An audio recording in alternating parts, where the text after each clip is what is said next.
a little bit about some of these common threads that we typically see when we do some research in terms of some of these fires. So some of the things, and a lot of these, again, are probably fairly obvious. And we're not looking to prohibit them, but it's understanding where we may have hazards. Do we need to eliminate them? Do we need to manage them differently so that they don't become a fire hazard and create the devastation? A lot of religious facilities and sacred sites do have open flames. And again, we're not looking to say you can't have those, but how do we create that in a safe place and procedures and so forth so that they don't ignite other things? But it's again, recognizing that. Again, a lot of fires do start from electrical systems and older wiring, as well as lighting, and a lot of these high temperature halogen lights and so forth that get placed too close to combustibles. Appliances and cooking also are one of the more areas prone to causing ignition sources. Space heaters, use of multiple electrical cords and electrical systems that aren't sufficient to support that, or that they're put too close to combustible materials, and cooking at times in these facilities, or just heating things up for different functions that may happen are also ignition sources.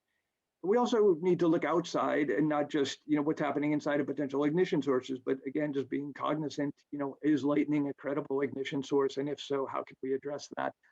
As well as wildfires, and whether those are credible ignition sources. So understanding ignition sources is helpful. From there, looking at some of the different common themes, looking at combustible materials. Again, a lot of these are combustible, they're made of wood, and we're not looking to change that, but it's just, again, being cognizant of, a lot of combustible construction, a lot of combustible concealed spaces.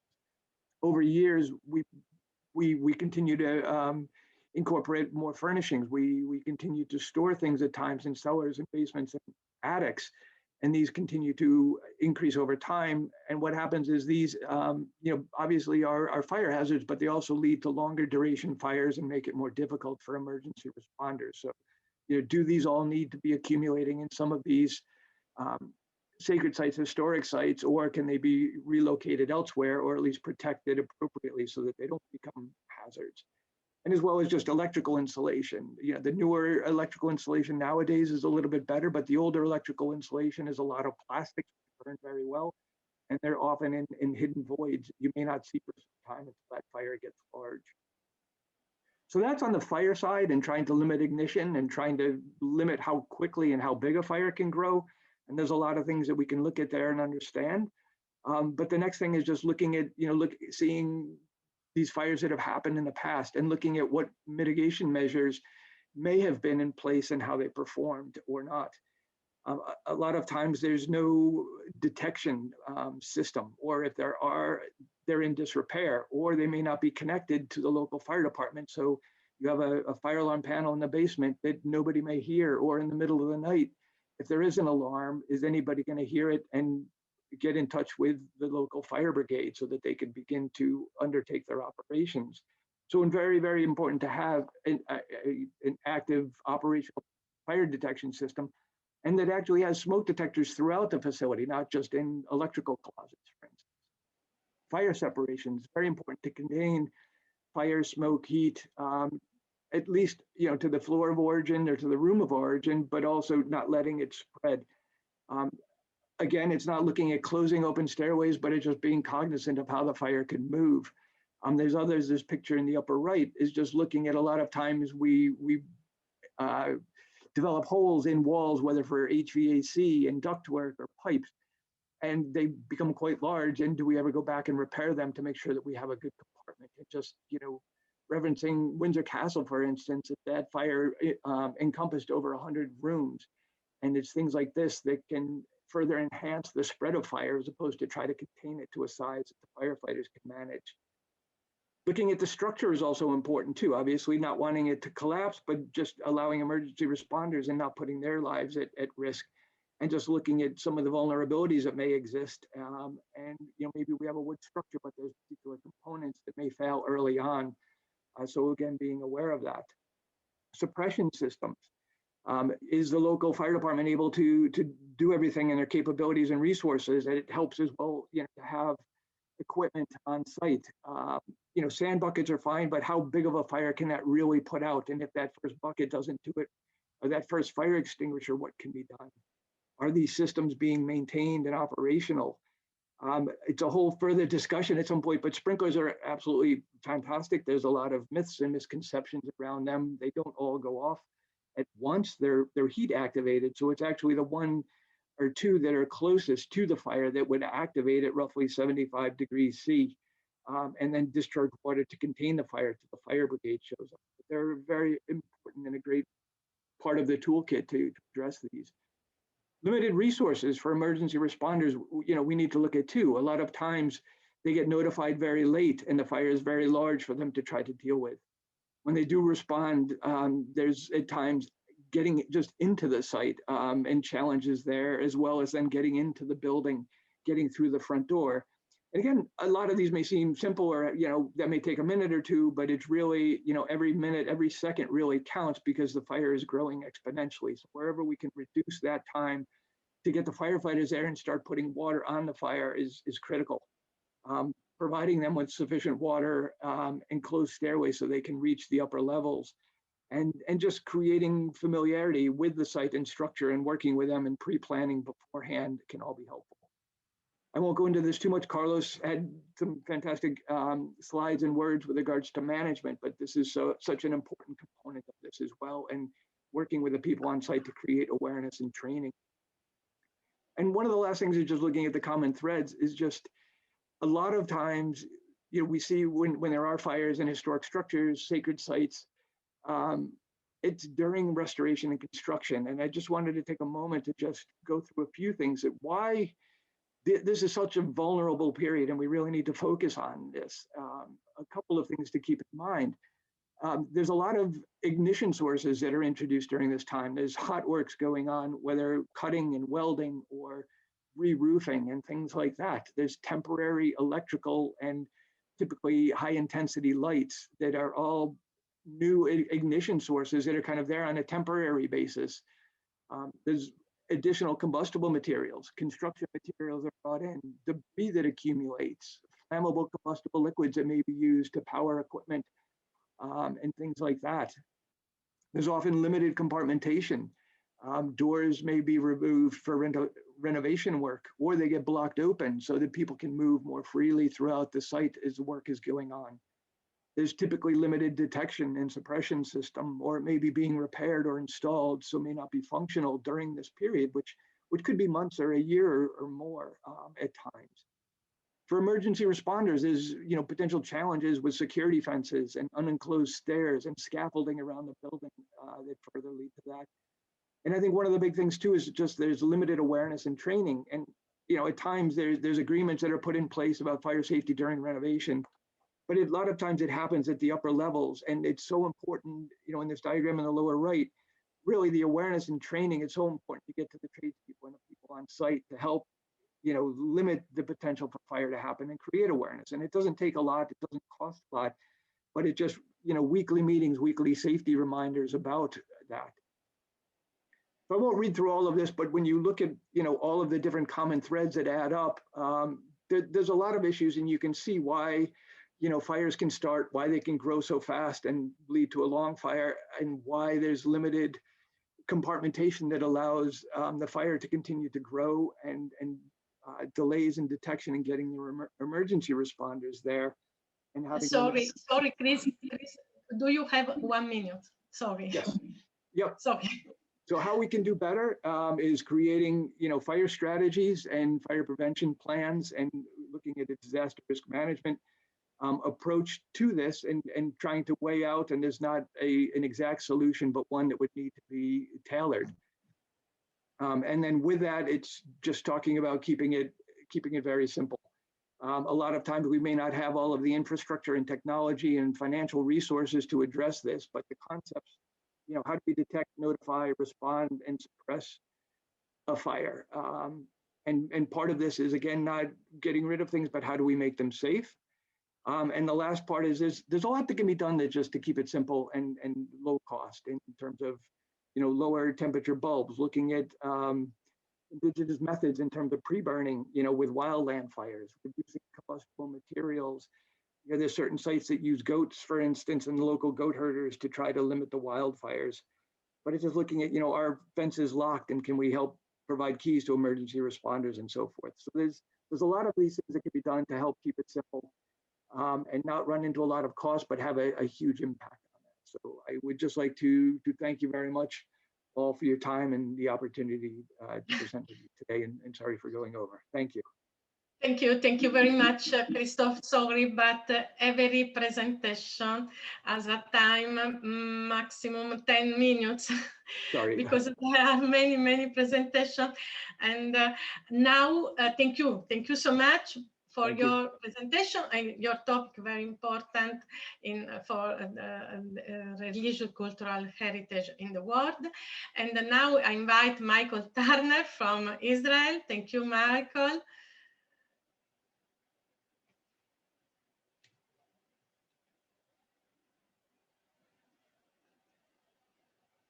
Michael, do you have your? Yeah. Okay. Thank you. Well, how do I get the video? How do I get the video on? It's perfect. Oh, I need the video. Your video.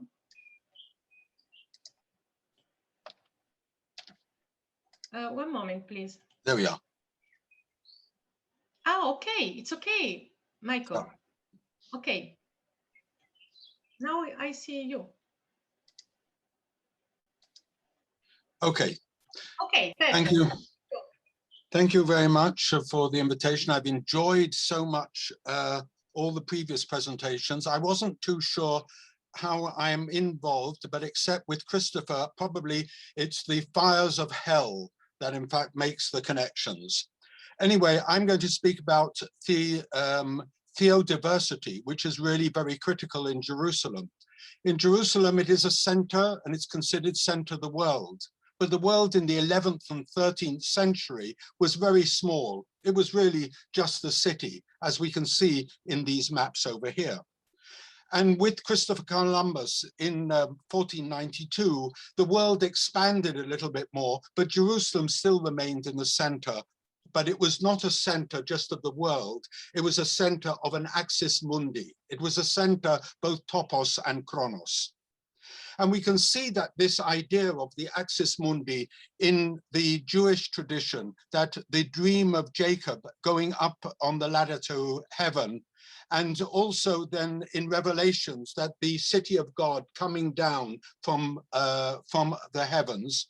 And in the Surah, we have then also the Isra and the Miraj, the actual elements of going up to heaven. So this relationships become absolutely critical, and it all comes together in one place. So the mountains around Jerusalem become very important. They are the connections, the human connections to the heavenly world. But what happened is that in this area, complete conflict. And people spoke about previously changes and actually layers and continuity. And over 2,000 years, we have to then try to work out how we manage these layers and continuity.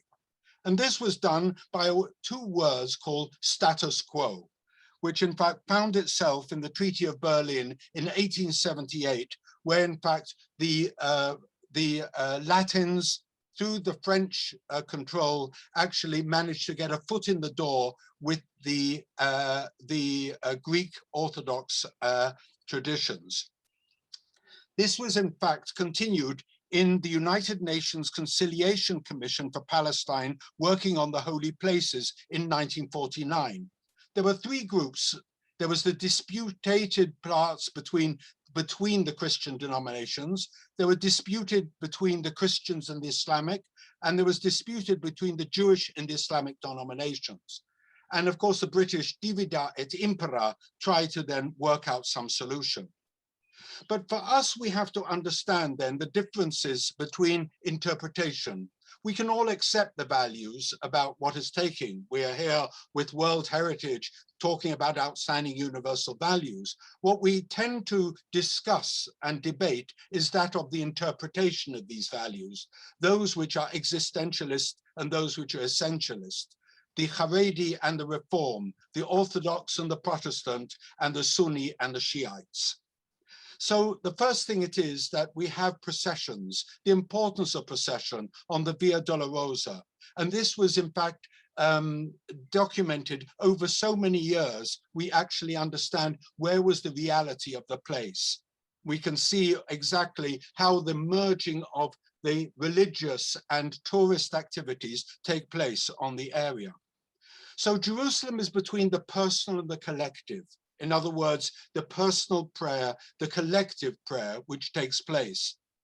And it is also this status quo, which actually makes not just simply in space, but also in time. We can just look at exactly how this takes place on the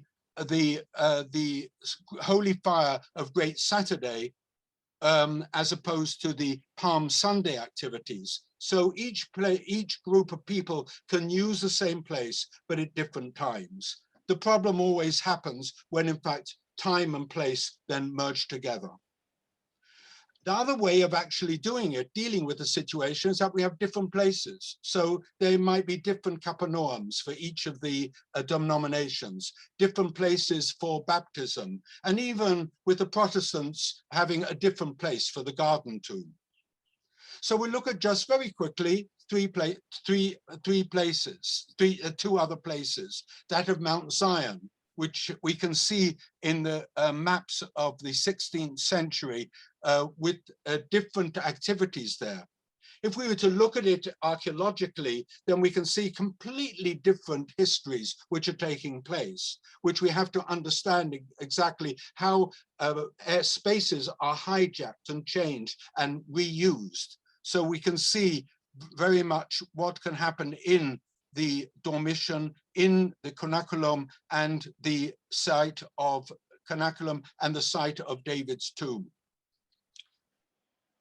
And lastly, we can look on the Mount of Olives, a very interesting tomb. And the tomb is just very simple, but it's holy for both Jewish, Christian, and Muslim peoples. So the Jewish people think that Hulda is buried there, but the Christians Saint Pelagia, and for the Muslims, Rabia al-Adawiya tomb. What is interesting that they're all women, which is very strange. In other words, that the continuity is through the sex, but it's in fact the importance of shared or common heritage. So looking at Jerusalem, very complex. I'd like to just share with you Carl Becker. Carl Becker, describing the philosophers of the Age of Reason, wrote that they were living in a medieval world and that they demolished the heavenly city of St. Augustine only to rebuild it with more up-to-date materials. I think this is what we're doing, and this is the way we create living heritage. Thank you. Thank you so much, Michael. Thank you, because also your presentation is an example for all speakers. Thank you so much. And now I invite Mona, Mona from Iran. And Mona, welcome, and you share your presentation. Thank you so much. Thank you. Hi, everyone. Hi from Iran. It is my honor to have participated in this webinar, and this way I can communicate with many colleagues in other countries and use their experiences. Thanks to the organizers of this conference, and thanks to Prerico. As Olympia said, I'm Mona Azarnoush. Currently, I'm a PhD student at Art University of Isfahan. Today, I wanna talk about different challenges of shrines conservation in Iran, and I've chosen Imam Reza Shrine in Mashhad to show some of these challenges better. Can you see the screen? Can you see the presentation? Yes, it's perfect. Okay, I'll start the presentation. In this presentation, I want to talk briefly about one of the places that is very important, or we can say very valuable in Iran. Religious shrines in Iran carry various valuable artifacts due to the strong connection they have always had with people's lives. There are several holy shrines in Iran, some of which are more important because They are the burial places of special people. One of these holy places is the shrine of Imam Reza in Mashhad, which annually hosts a large number of pilgrims, or we can say religious tourists. These people are both Iranians and from other countries such as Iraq, Lebanon, and Pakistan, which have many religious and cultural commonalities with Iranians. The tomb is, in fact, the primary core of the city of Mashhad. Since the tomb dates back to more than 1,000 years ago, its surroundings has changed a lot during different periods. The expansion of shrines area from something around 100 square meters to a complex of nearly 300,000 square meters shows this. So these shrines hold physical and spiritual values simultaneously. It should be noted that religious shrines in Iran in general and the shrine of Imam Reza in Mashhad in particular are always alive and dynamic and are closely related to people's lives. So it has changed according to the needs of the time. For example, in the past, as you can see in this picture, there were places in the complex like mosques and schools of religious sciences. And now, according to the needs of the time, other buildings have been added, including museum or university. Today, I want to mention some of the conservation challenges in this shrine. These challenges can be divided into two main categories, macro and micro. On a larger scale, we can point to the protection of its landscape, and on a small scale to restore the valuable architectural elements and decorations in the shrine complex. Here are some of the challenges. Development has its effects here as well. Unfortunately, about 50 years ago, the implementation of a plan destroyed the link between the shrine complex and the urban fabric. In this plan, some parts of the urban fabric around the shrine were destroyed to build a street. And this was the beginning of making the gap between the shrine and the city. Whereas in the past, houses, markets, and people's lives and shrine were intertwined. Today, the continuance of construction of luxury hotels and shopping centers in the city and near the complex has threatened the shrine's landscape. Although some efforts have been made to improve this situation, the power of speculators and the capital market should not be underestimated. Like many other countries, architectural elements have an undeniable role in Iranian religious and ritual spaces. These elements have been built and completed over the centuries and carry many values. For example, the dome acts as a symbol in religious spaces and is therefore important. The dome of Imam Reza tomb is unique because it is made with a special technique and is very old. For this reason, its protection and restoration has always been important. Dome cleaning and restoration operation is a long-standing and historical tradition and is done every 3 years in a special way. The last one lasted 40 days. Other important elements in Iranian shrines are architectural ornaments. Unfortunately, some of these ornaments have been removed from their original places many years ago and are kept in museums in other countries. For example, one of the historic and valuable mihrabs of this shrine is now maintained in the American Metropolitan Museum. To protect these valuable works, which are sometimes hundreds of years old, a museum has been designed in a part of the Imam Reza Shrine complex. The challenge for conservators is not only to protect these works, but may be more difficult to preserve the authenticity.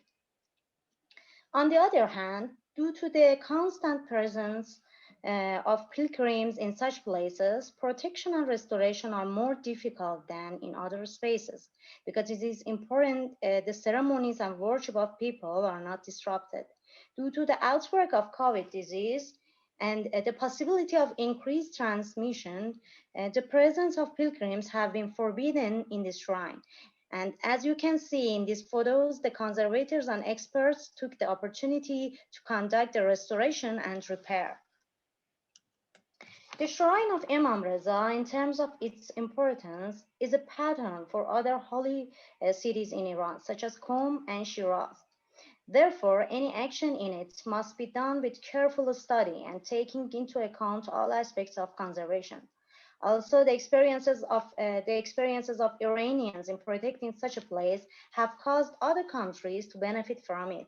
The cooperation of Iranians in designing and renovating pilgrim sites in Iraq is one of the examples. We can point out different design and development projects in the city of Karbala, Samarra, and Najaf, and the restoration of architectural elements such as the dome of shrine of Imam Ali.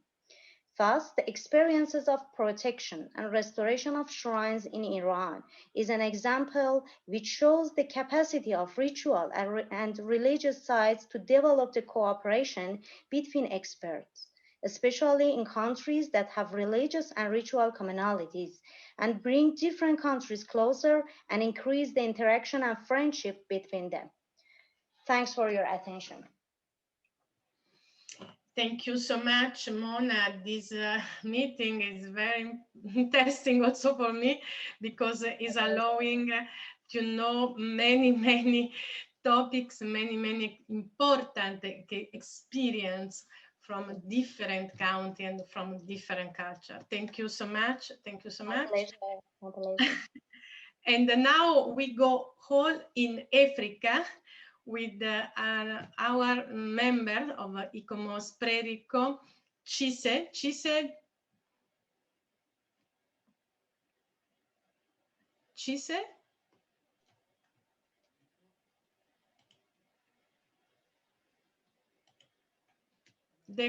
Is there Chise? Sorry.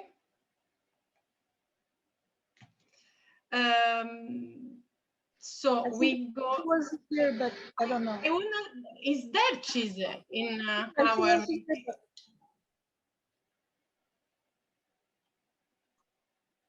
Yes, there is, but I think it's a problem, a technical problem.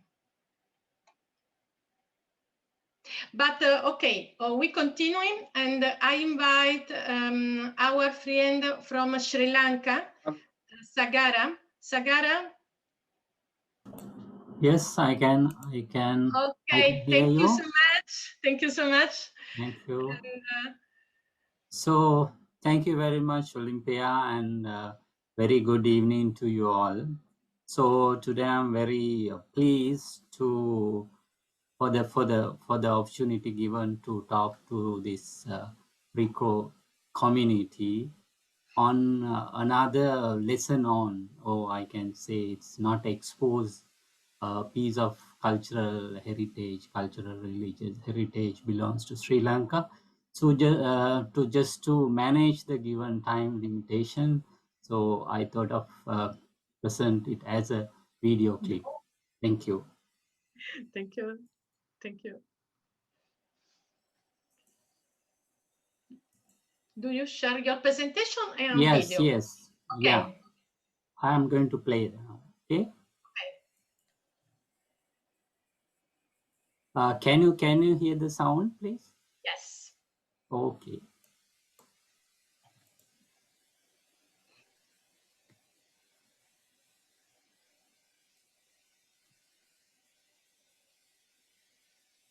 Oh no! Now no, I don't hear nothing.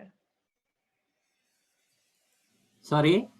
No, the audio is off. Okay. Is it okay now? No. No. I don't know what is the.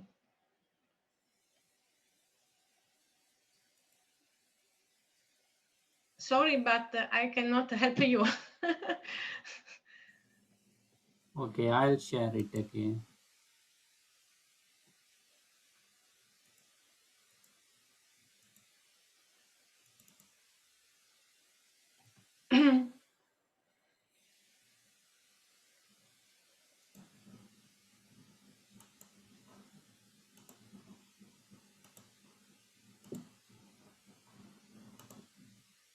Is it okay now? No, the audio is off. Okay, sorry. No. But we can see all video with your comments.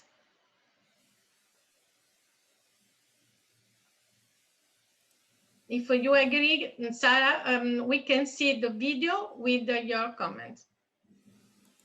Okay. Okay, thank you.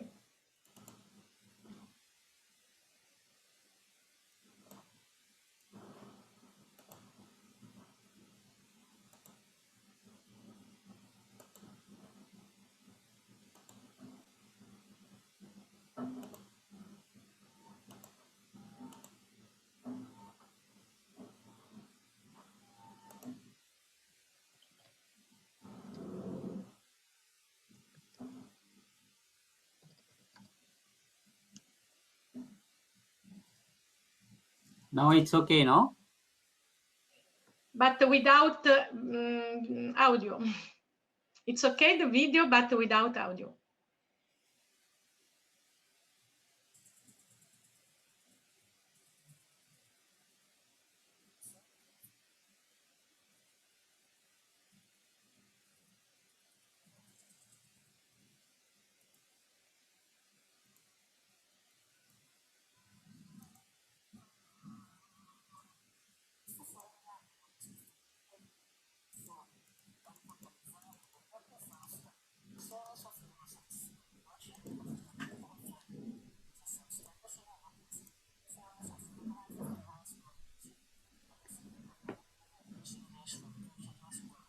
Sagara, if you can make the voice, the volume higher, maybe we can hear it from your computer kindly.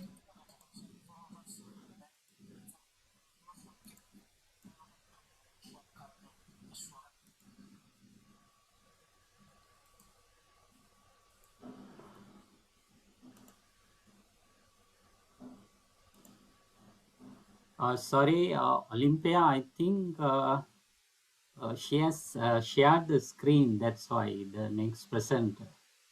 Can you hear me? So that okay, my idea is to see the video without your comments. With your comment, no without, sorry. With your comment. No, the thing is, I think that lady from Syria, she has shared the screen. I think better I'll leave the meeting and come again. You better let her to present first. You understand? Yes, No. but no, yes. But now we continue with the Peter Cook and we resolve this technical problem. Yeah, okay? Yeah. Okay. Peter? Okay. Yes. Thank you hi. so much. Sorry, because I have a problem with the different hour. And Yep, so do I, don't worry. okay. Thank you so much for your presence. So I'll, can you see my screen? Yeah. Yes, we see. Okay, this is going to be a very fast presentation, so I won't keep you too long. But I suppose most of my work has been in the conservation of building fabric, and that's our core business. And we've got involved in a lot of religious buildings, from conservation, but also more so now in energy efficiency and looking at how can we actually make our religious buildings more energy efficient. I'm going to start with a couple of conservation jobs. The St. Mel's Cathedral, and my friend good Chris from US of A mentioned fire, and this was St. Mel's Cathedral on Christmas Eve 2009, and this was it on Christmas Day 2009, following a major fire. And there were a number of consequential things In Ireland, we have a temperate kind of temperature, and we don't, our climate, and we don't generally get below 0 degrees, but on this occasion it was minus 15 degrees for the first time ever on record. And when the first responders came, first of all, an architect in the 1950s had noticed the slate roof was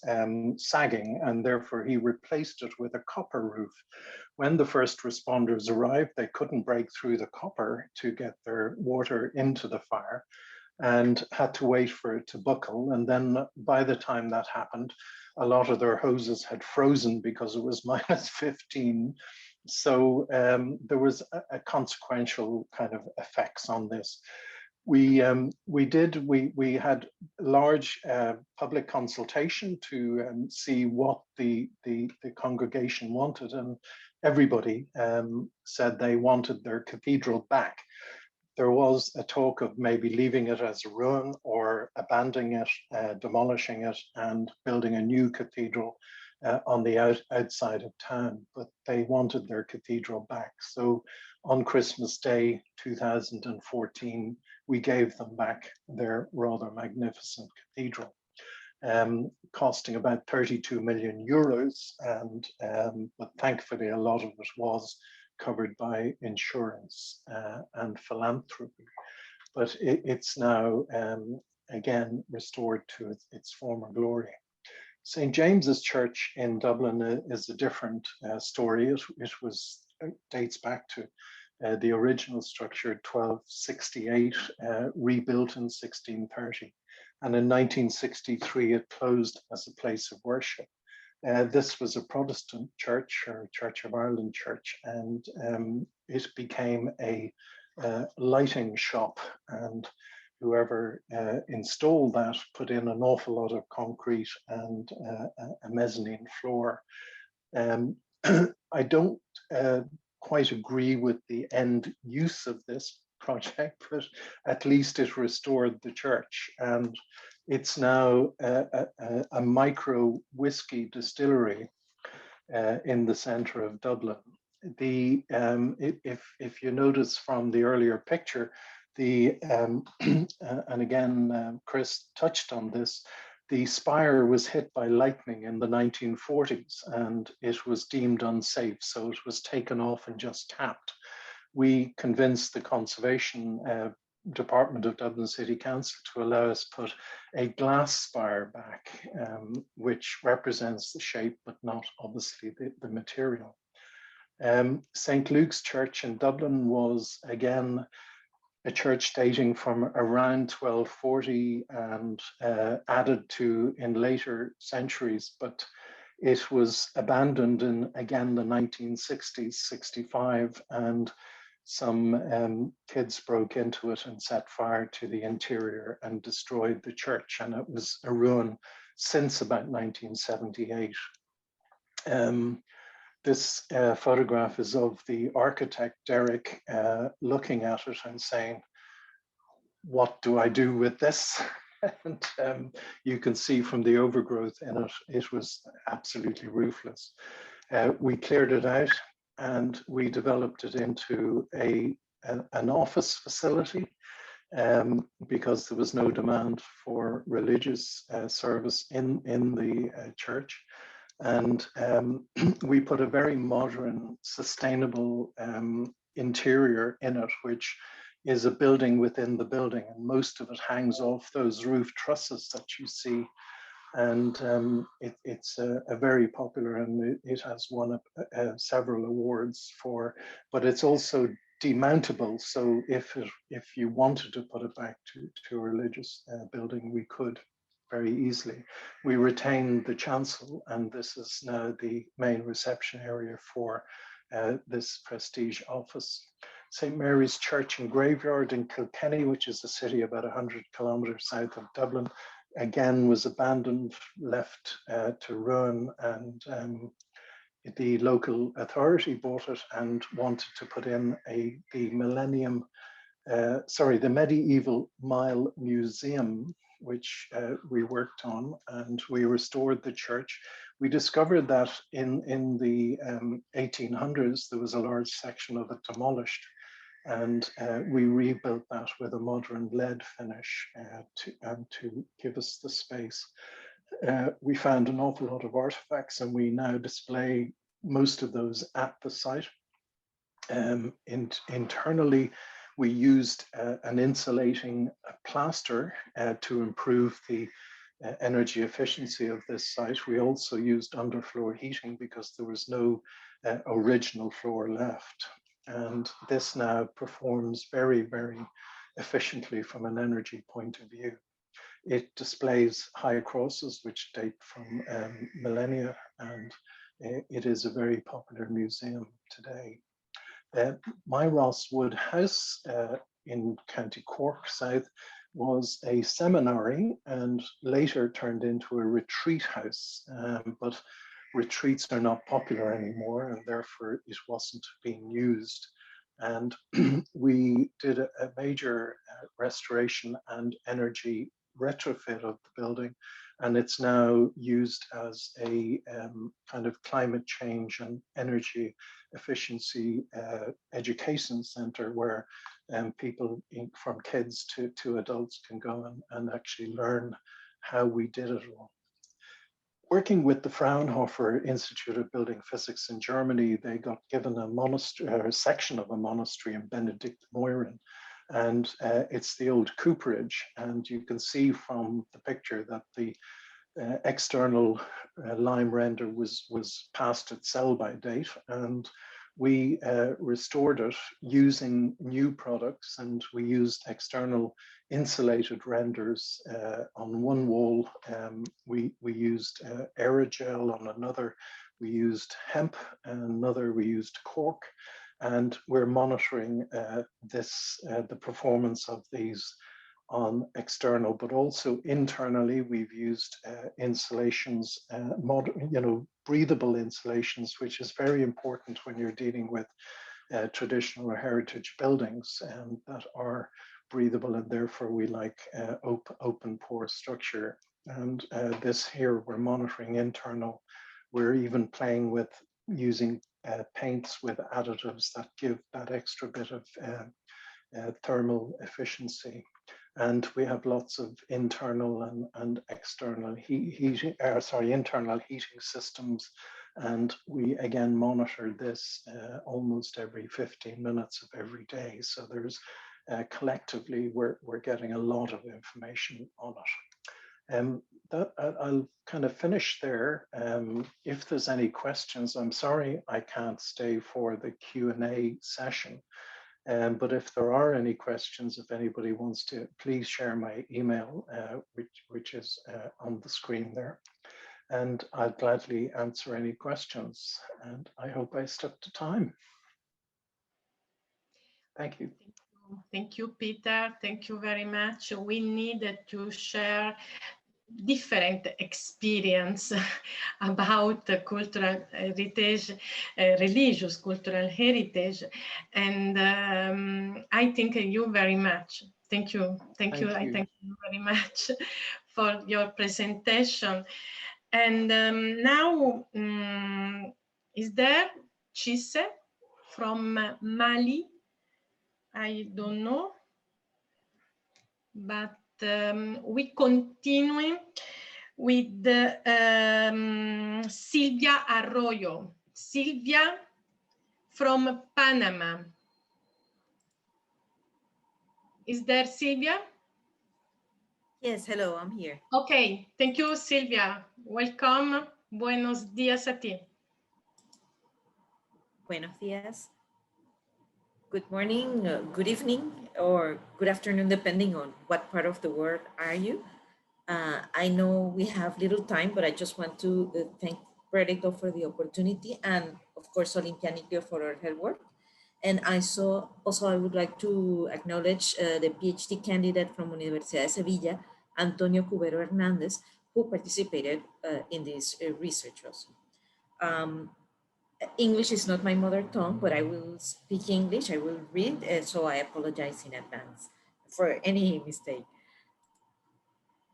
I will talk to you about the property, the archaeological site of Panama Viejo and the historic district of Panama. This is a serial site with two parts, with two complements, and it is bounded by history. The archaeological site of Panama Viejo was the first European settlement on the American Pacific coast, and it was founded in 1519, turned out to be a point of interest and interchange in the region. Until in 1671, Henry Morgan and his pirates attacked the city that was burned, destroyed, abandoned, and used as a quarry for the construction of the new settlement to the west, known today as the historic district of Panama. You can see their locations on the slide.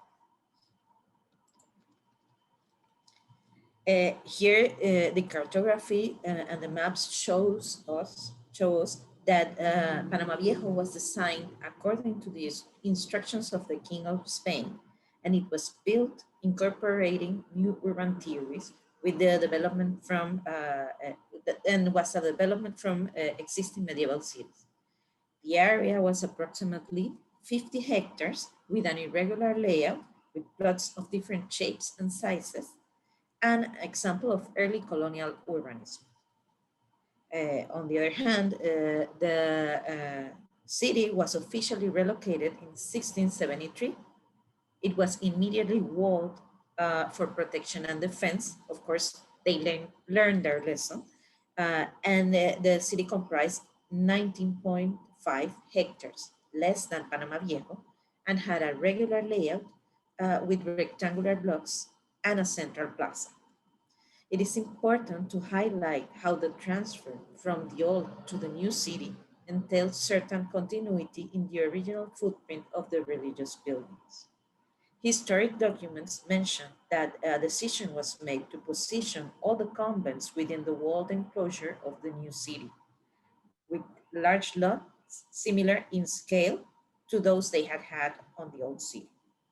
You can see highlighted in green the case study, the Conceptionist Convent, in both the archaeological site and the historic district, with prominent locations in both cities. The Conceptionist Convent was part of the seat of the only female religious congregation established in Panama during the colonial period. The original convent was located close to the founding nucleus of Panama Viejo, and the remains of the church of this first convent in ruins have managed to survive to this day in relatively good condition. The convent occupied 2 blocks of the city, and we know from historic documents and archaeological excavations that the complex was partially unfinished during the disaster in 1671. The ruins of the church are more or less complete and easily recognized. For example, archaeological excavations found burials from the late 19th century after the destruction of the city, acknowledging it as a sacred place. A preservation project was planned in phases where the interpretation was used. The preservation project was based on the criteria of documentation, minimum undistinguishable intervention, reversibility, and compatibility. For example, the recovery of the pavement, wooden reversible modules were used in the chapels and the altar. And for the nave, cement bricks were used following the original pattern. And moreover, in the pavement pattern, a footprint was left where the original construction of the church was finished, and other footprints were located where the archaeologists found the remains of the base of the columns. In the case of the historic district, the Conceptionist Convent became the first religious building erected, probably because it was still under construction and a large part of the materials for the works were easily to mobilize from the old city to the new. The convent was in use for almost 2 centuries until, due to the confiscations during the 19th century, the last nuns abandoned it in 1862. The building had temporary uses until 1903. With the Constitution of the Republic of Panama, it was decided to build the National Theater and the Government Palace. As there was no vacant lot for such a large project, the property, the Conceptionist convent, was chosen. In early 1905, the colonial building was demolished and the new works began immediately.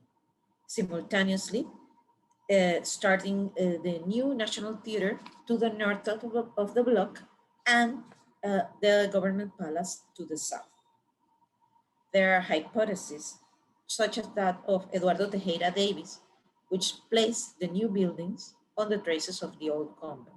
Specifically, the National Theater would partially be built on what were the orchards and the cloister of the convent.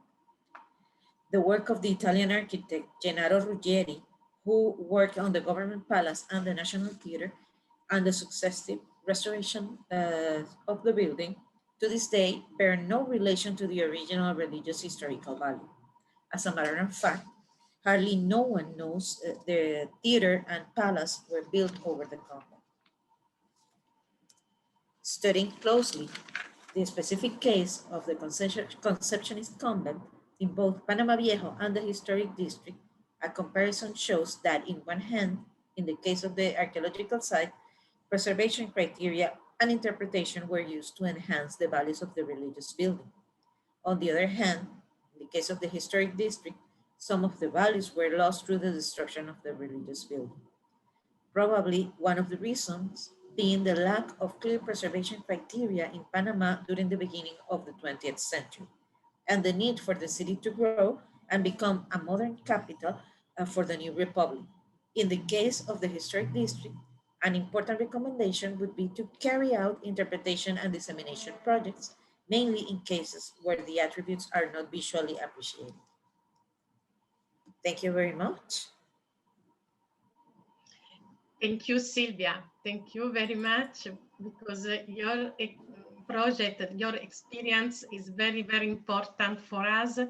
And I visited Panama and also the historical center, and I appreciate very much your presentation. Thank you so much. Thank you. Thank you. And now we have again Sagara. Sagara, please. Sagara, because did you resolve the technical problem? No. Okay, we continue with Luna. Luna, please. I can share his presentation. He just sent us the link, and I can share his presentation online if you like. Okay. Thank you very much. You're welcome.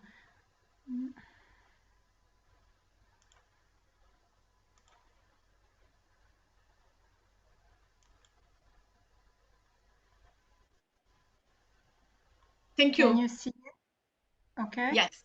Yes. We have also a link now. I see the message in the chat. Okay, thank you.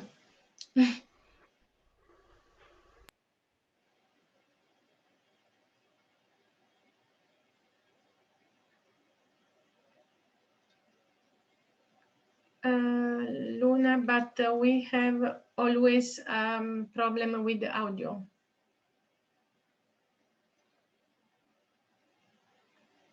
But don't worry, because the video is shared in the chat, and every scholar can see this video. Okay? This is very interesting, because an important experience about the Christian colonization in Sri Lanka. In 150 years old missionary enterprise of Oratorian missionaries from Portuguese Goa. Within global Christian history, Goan Oratorians are considered the first indigenous religious order founded in an Asian country and operated in another Asian country in Sri Lanka.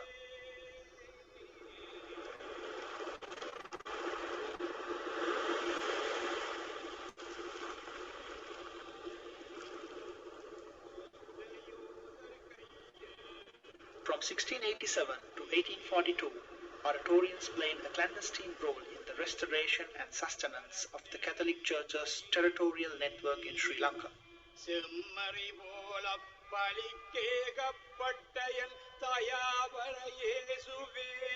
Similar to their other ritual arts like liturgical drama and hymns, the religious places originated by oratorians form a unique corpus of global significance. There is no other known coherent architectural typology of oratorian religious constructions anywhere else in the world.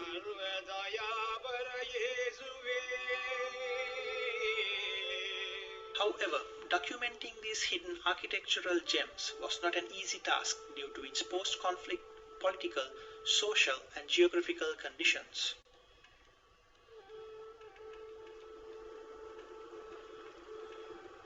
In 2011, it became possible to prepare an initial itinerary of places with the help of clergy and people who had been living in old mission stations.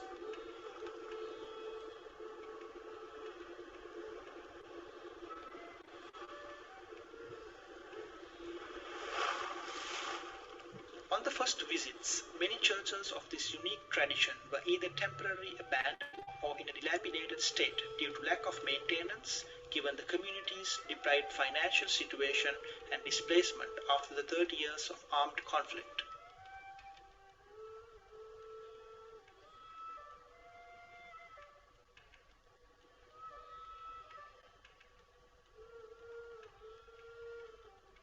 More than 20 such church buildings were identified for the study within 3 distinct topographical clusters: Jaffna, Mannar, Kalpitia. They were explored under a comprehensive set of factors such as geographical location, architectural significance, current condition and state of preservation, spatial configuration, and causes of damage and decay.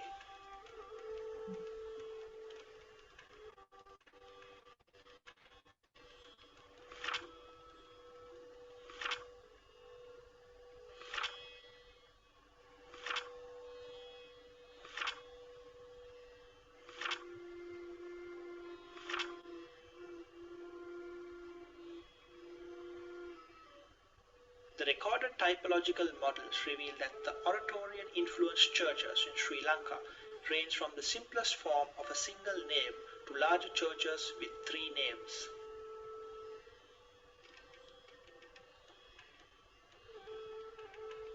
In the context of larger churches, there are 2 variant types.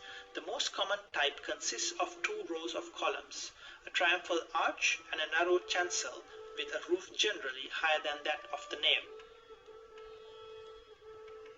The second variant consists of additional 2-side chapels, one on each side of the chancel, with 2 symmetrical arches placed on both sides of the triumphal arch.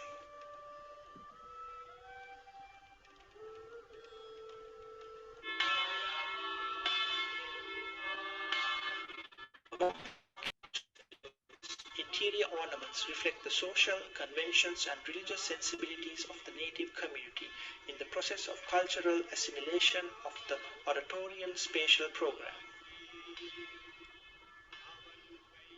The most conspicuous element of the oratorian architecture in Sri Lanka, the interior wooden columns are mortised with 4-sided decorative brackets, which reflect a great deal of the timber construction methods of ancient Hindu tradition.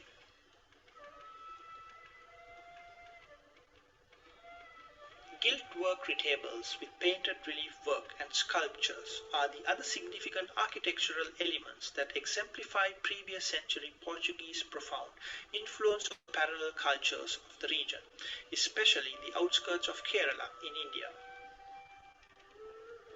However, this distinctive architectural tradition, established over 3 centuries with various intercultural influences, has been swept away in the recent past due to community engagement in post-war constructions.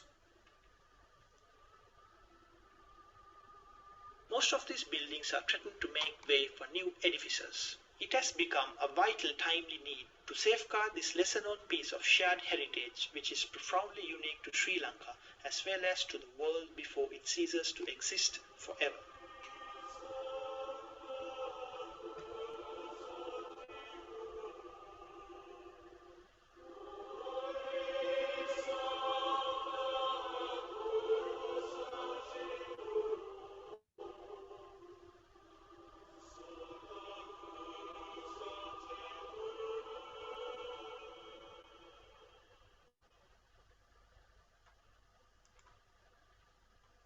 Fantastic video. And Sagara, do you want to share a few comments with us? Sagara?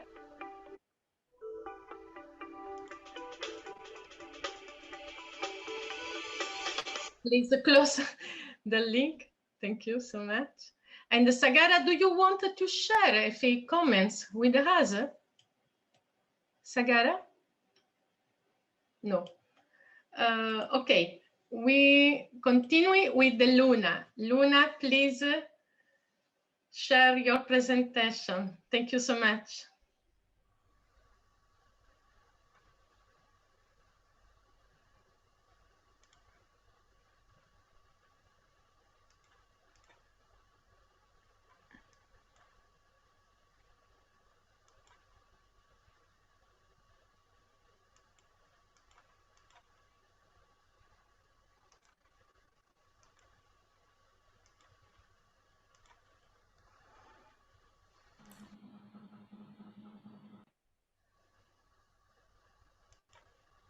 Can you see it? Yes? Yes, perfect. Thank you so much. Thank you. Hello, everybody. Bonjour tout le monde. My name is Luna Rajab. I'm a consultant architect from Syria. I have a master's degree in restoration of historical monuments and rehabilitation of archaeological sites from University of Lebanon in collaboration with École de Chaillot. I have made several restoration projects, and mainly they are religious buildings, but I'm not presenting here the work that I have done. In the matter of fact, I've chosen a variety of projects, a religious building that has been used as they were, or for new function, and or for function that is not suitable for them. I'm starting with the chapel, one of the oldest chapel in the world. It is called Saint Anania Chapel, and it goes back to the maybe more than 2,000 years. We can see it to the right. Can you see my cursor, the cursor of the mouse? Yes. Yes. Yes. Okay. This is the chapel. This chapel is underground, and it was they said that it was the home of Ananias of Damascus. He is the one who baptized Saul, who became Paul the Apostle later on, and this chapel was its home, and it was later transferred into a chapel. The level of the chapel became lower because, you know, the stratification of the layers has changed from the Roman period up until now. And this chapel is still functioning, and it opens its door daily for worshippers, visitors, and tourists. The second building that is still practicing is Our Lady of Saidnaya Patriarchal Monastery. It was founded by the Emperor Justinian in 547 AD, and the building is a monastery of the Greek Orthodox Church of Antioch, located in Saidnaya. This location is near Damascus. It's approximately 40 minutes from Damascus. It is considered as one of the most ancient monasteries in the world. The monastery is run by a religious order of nuns. It contains many important icons, among them the icon of Saint Mary, which is attributed to Saint Luke. The building is open for worshippers and visitors, and it is an important pilgrimage site for Christians and Muslims. The third building is also the religious building, one of the most famous buildings, the Umayyad Mosque in Damascus. It was at the location. At first, it hosted the temple of Hadad during the Aramean period, 1100 BC. Then the temple of Jupiter Hadad that was built around 222 BC during the Roman period. At the end of the 4th century, the temple area became a Christian sacred site, and a church dedicated to Saint John the Baptist was built in the middle of the Roman temple interior walls. Between 636 and 705 AD, the location was used by the Christians and Muslims for praying until 705. It's that when Al-Walid bin Abd al-Malik, the Umayyad Khalifa, decided to build an architectural monument to represent the new religion, Islam. And the mosque opens its doors since 715 AD to worshippers, visitors, and tourists also. We can see the courtyard, the large courtyard of the mosque, and the praying hall at the bottom. This is a living heritage since something like 2,000 years, maybe more than that, 4,000 years. Now, the second type of building that was transferred, the function was transferred. It is a Jaqmaqiyya school. A Jaqmaqiyya school was a khanqa, that means a place that people, they stay to worship. And it was built by Jaqmaq during the Mamluk era, Saifuddin Jaqmaq at 1422 AD. He was the deputy of the Sultanate in Damascus to be a khanqa, the place where worshipper isolate himself for purpose of worshipping, and a tomb for him and his mother. It was transferred into a school for religious teaching, and later on the building was transformed into the calligraphy museum, the Arabic calligraphy museum. And I think it is a good practice to do that, because it was a school where you know, the letters are very known, and it was transformed into that museum. Upper is the inside of the madrasa, of the school, and lower we have the plan to the right, and then the entrance, and below the eastern facade. Now, one of the biggest buildings built at the Ottoman period is a Sulaymaniye. Now we can see two buildings. The first one is a taqiya, and the second one is a school. And we have here a souk, a market that links between these two. It was built during Sulayman I. He started building this building at 1545 AD. And then the school was built at 1557. The complex, which is known as Taqiya, was masterminded by Mimar Sinan. He is one of the very famous architects, Turkish architect, Ottoman architect during that time, and it was built by local craftsmen. The hospice, this building to the right, was built to accommodate the worshippers who left for worship and to help passerbys.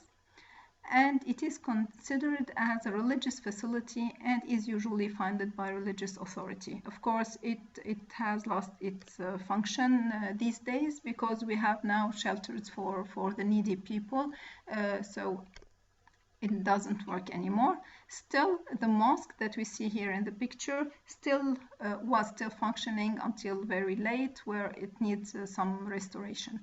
Now, this complex was transferred temporarily into a military museum, and of course, it's not suitable at all with the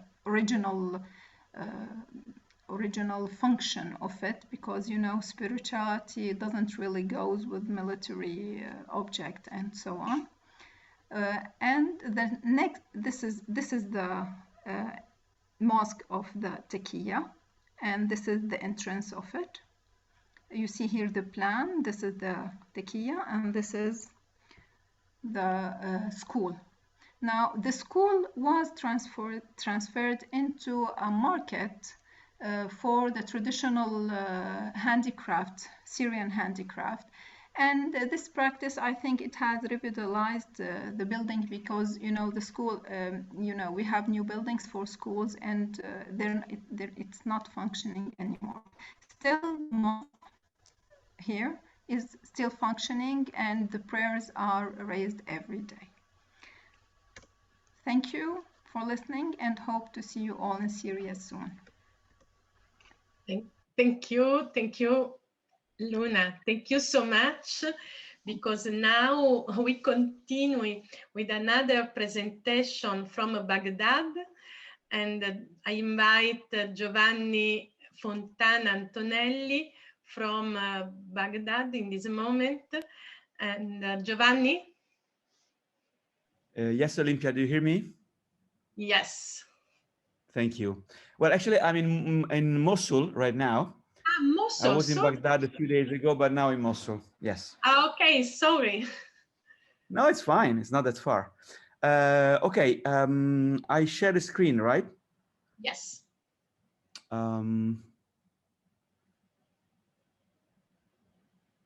How can I share the screen? Okay, just desktop one.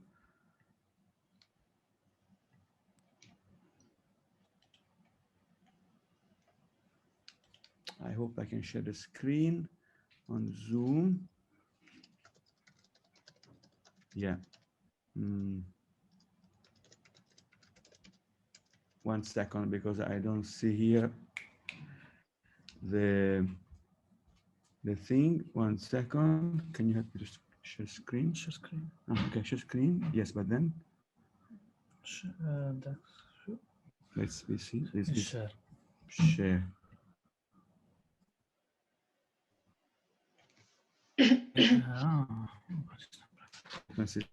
There's a little problem. Well, give me a second. Okay, I can start in the meantime to talk, because we have the 7 minutes. Okay, I'll present. I have an assistant here who will help me with the screen sharing. This case study is presenting actually 2 case studies from Mosul. There are 2 mosques coming, deriving dating. No. With the next presentation, because with this technical problem, we needed to continue our program. Okay, and now I invite Ivan from Russia. Ivan Stelbinsky, ICOMOS member from Russia. Ivan? Can you hear me? Yes, thank you so much for your presence. So I will make my screen visible. This is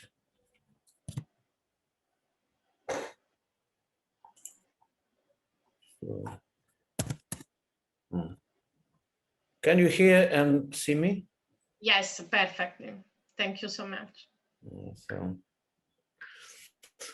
I will tell you about my experience of the old church in Mountain Ossetia.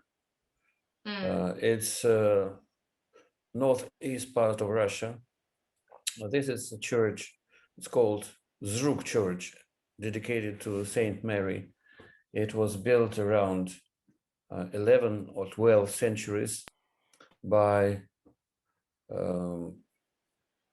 missionaries. They brought here, besides their religions, also type of construction, 1 nave church, and some technical skills unknown there before. So this church is standing on the level of 200 to 2,200 meters over the sea level. And besides that, it is standing on the 35-meter high hill. Under the hill, there is a river called Zruk. It's a type of the basilica type churches common by early Christian missionaries. It was first discovered by ethnographer W. Puff. He is of German origin, but worked for Russian history. There are many ancient stone structures in the mountains in different parts of the world. Some of them are monuments of universal value. It is also known that mountains are often subjected to earthquakes that can damage stone structures in different ways. From time to time, they have to resist seismic vibrations or even shocks. Traditional methods sometimes help to protect them to a certain degree.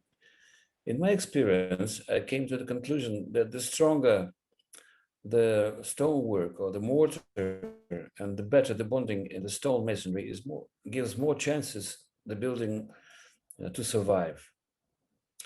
In our case, the initial durability of a monument itself was extremely high. The main reason of collapse was the change of the riverbed at the bottom of the hill on which it stands. These changes came due to seismic activity and influence of nearby mud flows. It's a cocktail of water, soil, stone mix, which besides its huge destructive force, energy can form natural dams on rivers. This could be the initial reasons for erosion of a bigger part of the hill. So the main reason for damages in the church was not direct influence of seismic activity, but indirect influence. Ivan, sorry, I remember you have 5 minutes. Yes, okay. Okay. Here you see a photograph that first was made in the end of 19th century. Here you see that the church is almost intact. The next photo comes from 1967 by my colleague Kulakov. You see this part of the hill is missing, and so the missing is the part of the church. About 40 years later, we came there and see that the landslide moved closer to the church, closer to the remaining part of the church. And we began making some conservation works. The church was built in so-called opus quadrantum mold. It's an old Latin type of wall making. On the outside and the inside of the wall, there is a stone blocks, and infill is made of stones glued with extremely strong, what we call Roman beton or Roman concrete. So you see there are a very little number of cracks, and all the missing parts were just felt due to moving of the hill.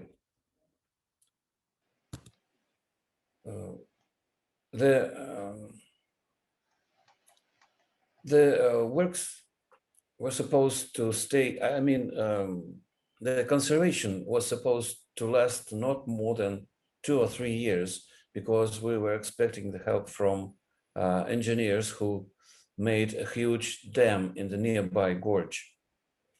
But the help didn't come for at least 20 years. All we did, we reinforced the stone masonry.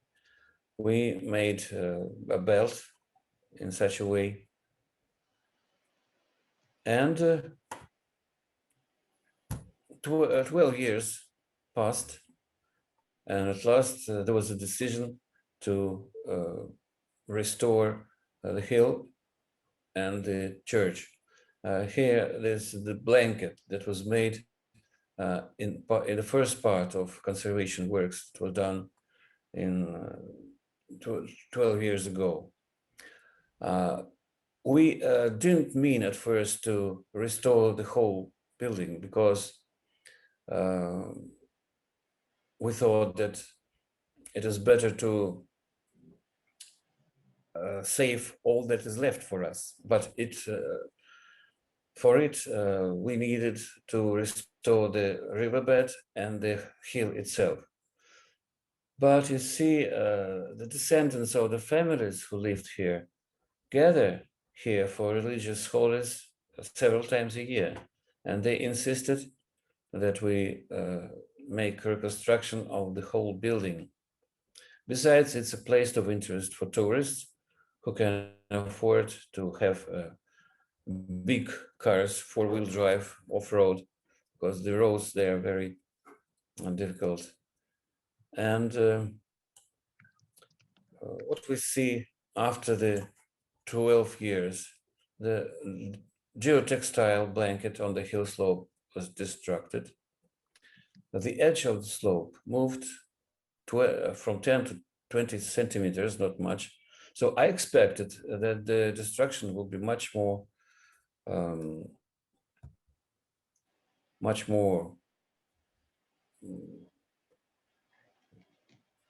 dramatic. But it was not so dramatic as I expected. And of course, steel belt slacked. Then we proposed several types of conservation. First of all, of course, we needed to restore the riverbed and restore and reinforce the banks of this river. It's in any way we must do it. The first methods of exposing the missing part of the old buildings is making missing walls with stone masonry. It was first our proposal. It was rejected. Then we proposed another type of reconstruction of missing part. This is, you see, this house of frame of the house of Benjamin Franklin in Philadelphia. That's another way to represent the missing part of the church. And a third way that we proposed, it's glass. Oh, something. Oh.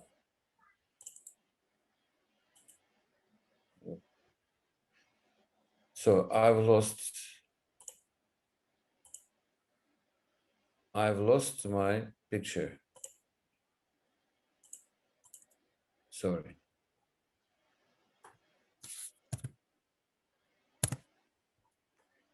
So you see, this is remains of another monument in Europe, and this is a stand for tourists made from glass with the pictures that shows the missing parts. It was also rejected. So we were promised the needed money only in case we restore the whole building, which we made project for this, and now the works are going on the riverbed and on the reinforcing and reconstructing the hill. So I hope in a year or two, this may be the complete work may be completed. So if you have any questions, please tell. If everything is clear, so that's all. I try to make it quick as possible. Thank you so much, Ivan. But I apologize with the whole speaker for the late conclusion of this seminar. And for this reason, I will send everyone the list of the speaker to share directly among you comments and opinion about our important topics. Okay? Yes, it will be very essential, very interesting, yes. Thank you. Thank you. Thank you so much. Thank you so much. And we continue with the next presentation from Hungary, Melinda Arlov. Melinda, please. Thank you so much, Melinda, for your presence, your time. Thank you very much, and thank you for the organizers for this amazing event.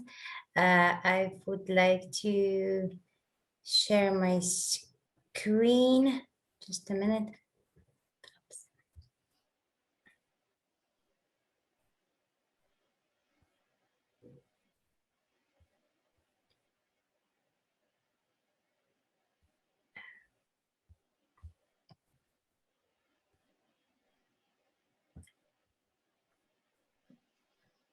Here we go. So I'm going to speak about Hungary and how the, I hope you see my presentation. And I'm more, you will have a rather not architectural description, but I'm focusing on the social aspects and the use and heritage aspects of these buildings and what happened after these religious buildings became rather a cultural heritage, cultural use, and not or less religious ones. You see some examples of Hungary and religious buildings of Hungary and how they have transformed. As you see, there are still examples of using even, we call it ecumenically, meaning more religious denomination have one service together, especially in those buildings that have changed the, so to say, owner of those buildings, and they can have now as a shared experience a common mass of different denominations. Sorry. So there are different religious heritage elements, I assume in every country and in Hungary as well, but I would like to also, due to the time, concentrate only for the immovable, tangible, and in or practice architectures or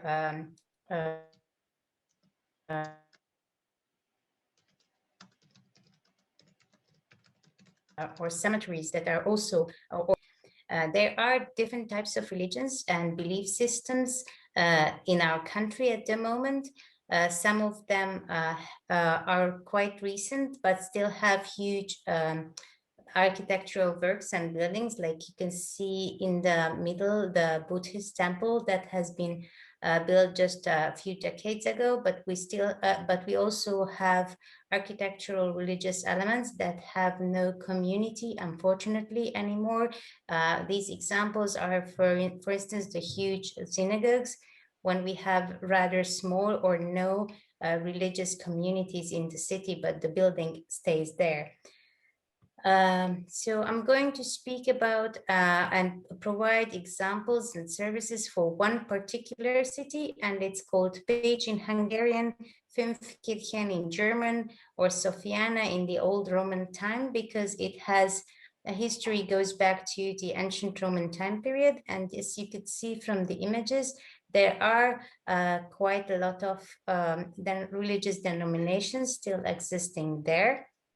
There are a huge synagogue, as you could see. We do have early Christian religious heritage elements that are on the UNESCO World Heritage list since 2000. The city was under the Ottoman Empire's occupation, so we do have a lot of Islamic monuments as well. Some of them were transformed from Christian churches and then transformed back to Christian uses. Some of them have a totally new use, but after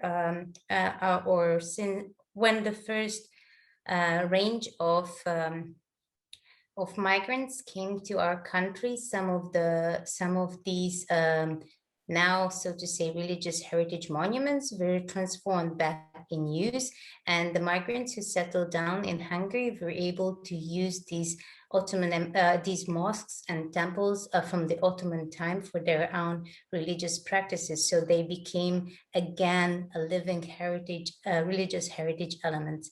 And of course, we do have a lot of, so to say, modern religions and new religions coming up, and they do have these new buildings, what you can see on the top left-hand side of the image.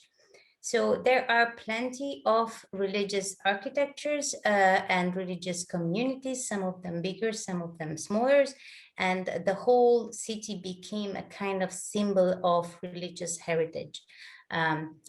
I'm not going to read out all the things just to keep the time. I enumerated the consequences, pros and cons, as you could see, of these consequences. What happens if a multi-religious community or settlement became heritagized? Whether if something became a heritage, does it mean it is culturalized, secularized, and the tourismification has an effect on it. Just to name a few examples, yes, the city became very famous, so to say, or well known, both in Hungary and outside of it, because of these richness of religious communities and religious heritage examples, but also the locals feels a kind of abandoned because they do not be able to practice actually their religious heritage, and other values of the city were pushed back because of the emphasis on this religious heritage character.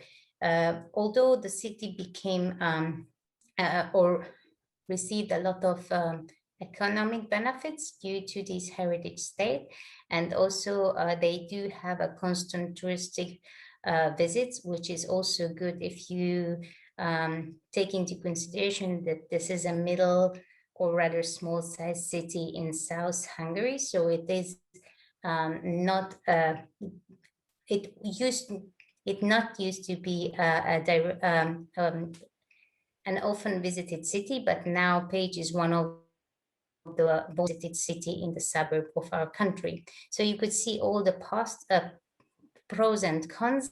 Some of them are interrelated, so you can also see that the same point can be positive and negatively evaluated as well.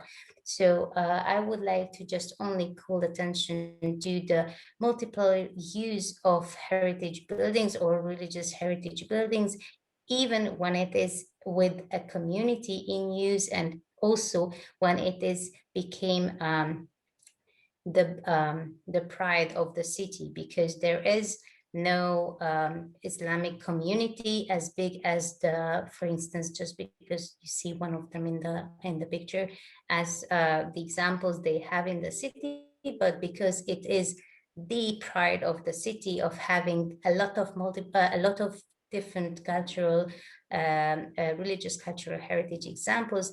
They are proud of them, and they do care about them. So I think heritageization can be a good practice to protect these examples, especially when you do not have the community anymore who uses the building or within the original function.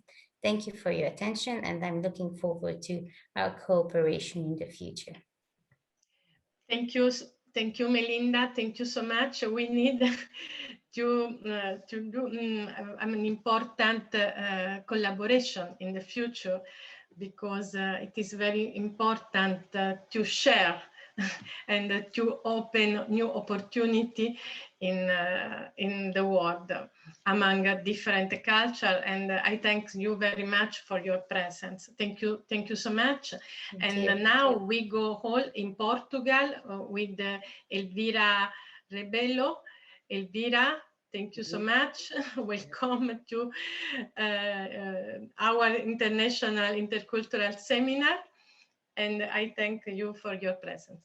Please. Well, thank you. So I'm waiting for Orlando. He must be coming in. We pre-recorded our presentation, so let's see if it goes as expected. Orlando is sharing his screen, and the presentation is opening now. Let's see. No. You're not seeing the... Now? It's opening. Very slow. No? Now, okay. Okay. So yes. Let me say that Giovanni Fontana Antonelli, he has this hand raised. Someone yes. raised the hand. I received the message. Thank you. Okay, thank you. So, Orlando. Good afternoon, everyone. A very special greeting to the organization in the person of Olimpia Nilio. Always efficient, always available, always friendly.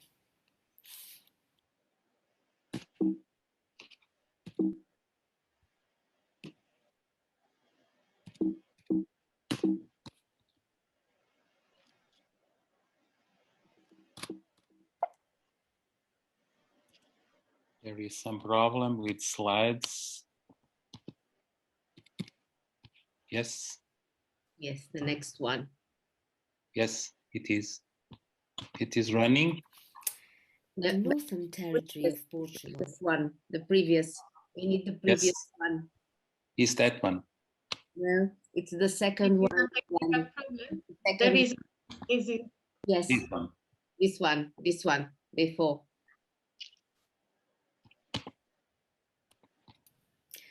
To begin with, we summon the dream of Karl Rahner, the German Jesuit priest, considered one of the most influential theologians of the 20th century, where the Christians of the future will be Christians in the diaspora.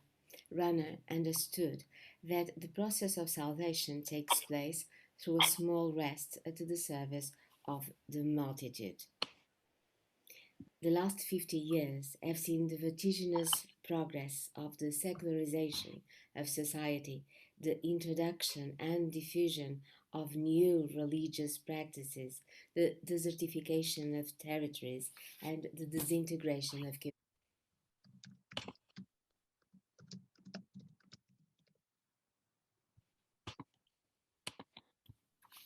The Northern Territory of Portugal is the stage for the extraordinary history that links the birth of the nation, the structuring of the territory, and the construction of identity.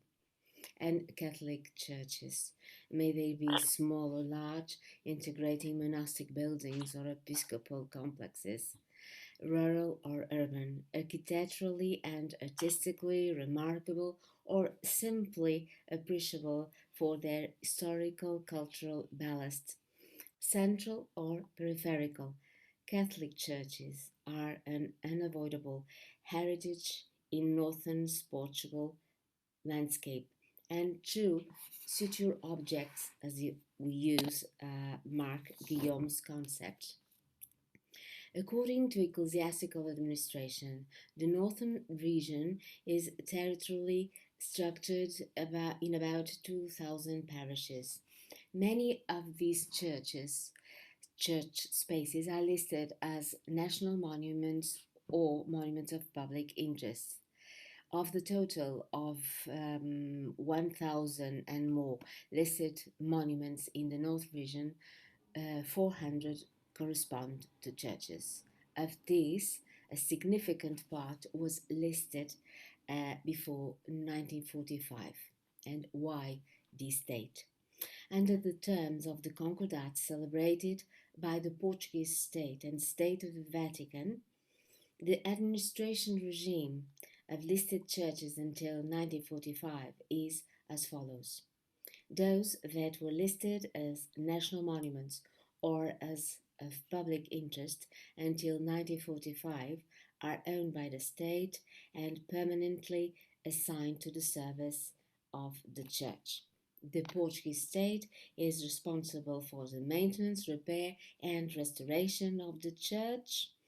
Church is responsible for its custody and internal regime, namely concerning visiting hours in which an official appointed by the state may intervene and in fact intervenes.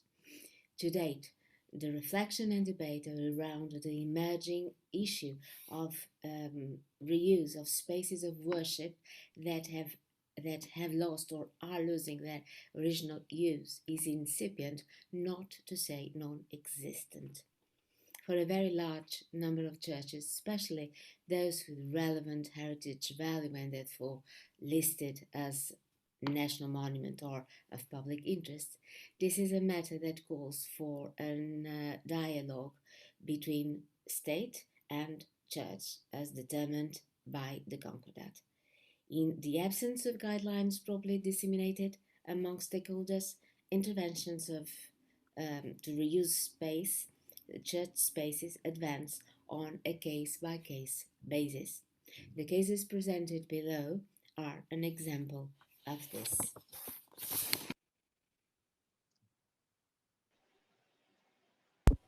Today, we bring you here 3 examples of reusing Catholic chapels in North Portugal.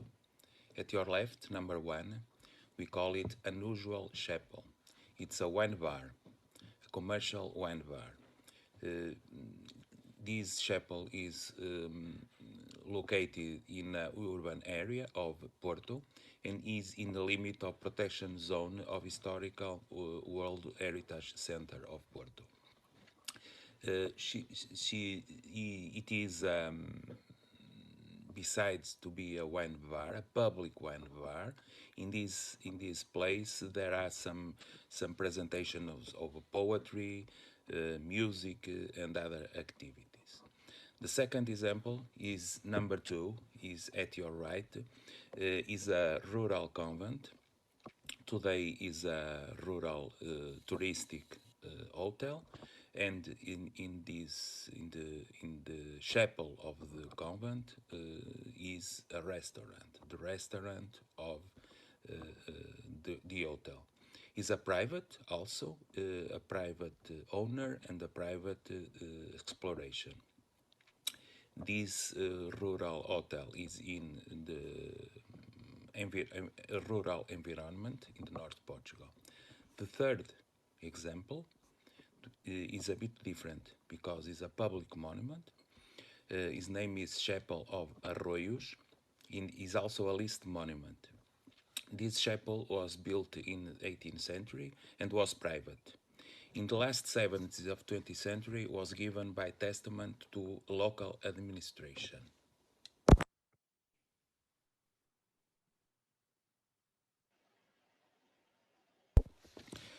After a long period of disregard, this chapel was restored with the help of members of the community and financial contribution of local county. At the same time, several residents of the small village found an association to care the building and promote events in order to value the chapel. Presentation of books, wines, declaiming poetry, and music concerts are among the activities that took place. However, one of the most important events for the community is the new rural market around the chapel. This informal fair is helping local farmers to sell his products and promoting sustainable agriculture in the village. It is also permitting the change of knowledge between people. This chapel and this reuse, we can say it, is now the flag of that community. To conclude, the popular aphorism states that the worst blind is the one who does not want to see. Of course, we can say this in an evangelical language. Why do you look at the speck in your brother's eye but fail to notice the beam in your own eye? Nothing but Pope Francis' message to conference participants doesn't go well here anymore in 2018, European Year of Cultural Heritage, is more eloquent.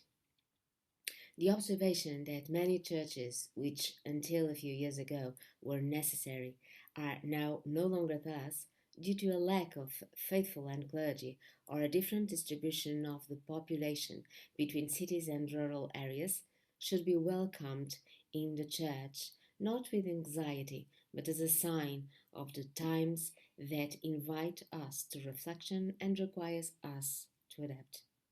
Thank you very much for this invitation to reflect upon places of faith, but above all, for the opportunity of togetherness. Thank you so much for your presentation, Elvira Orlando. Thank you so much. Thank you. And now we have again Giovanni from Mosul. Giovanni? Yeah, hi. Thank you. Sorry, there was a double power cut, one after the other. We understand I couldn't do it. No problem. Okay, I will share a screen, first of all, hoping it's working. Yes, it does. And I will...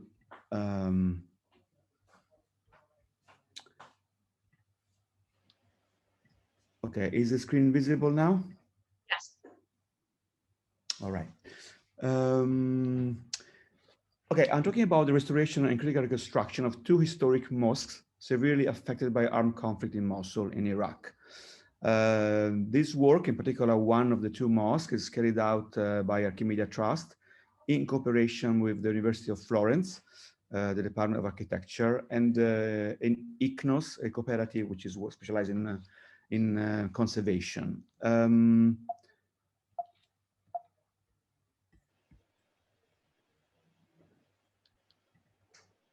These are images of the two mosques. The one on the left side is the Al-Nuri Mosque, or the Great Mosque of Mosul, which has been severely damaged during June 2017, and is now being reconstructed by UNESCO together with its minaret.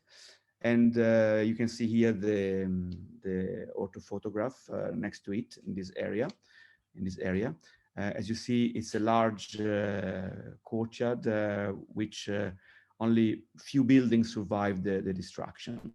The other mosque on the right side is named Al-Rabaiya Mosque, which is not very far from the first one. And you can see here on the top the orthophoto also of this area. This was a survey which was done only a few days ago. Well, this week when we are here in Mosul surveying this mosque. And I like to put together the two mosques because although they have something in common, for instance, you can immediately perceive the materials, the stone, the alabaster stone that covers the facades of these mosques, and the dome, of course, which is in both cases is a green mosque, although the one of the Rabaiya is older, while the one of the Nuri Mosque was rebuilt in the 1950s. Well, these two mosques present differences at the level of the reconstruction approach. For the first mosque, the Al-Nuri Mosque, UNESCO launched an international competition for architects that probably you are aware of, which received about 120 entries from all over the world, and which was awarded a few weeks ago. For this first mosque, I go to the next slide. Well, this is the situation before and after the destruction of the mosque. This is a photo taken by me in 2013, and the other one is a drone photography. The first photo is taken from the minaret. The second photo on the left actually is taken by a drone, because the minaret in the meantime was destroyed. It is almost the same point of view, but you see the dramatic situation which affected not only the mosque but the entire city. The approach that I would like to present in this conference is the approach which is the result of a work prepared by our team, which participated in the competition. And I think it's quite interesting because it is trying to read the history, well, to express and present the history of this building, of this historic religious building throughout the different periods.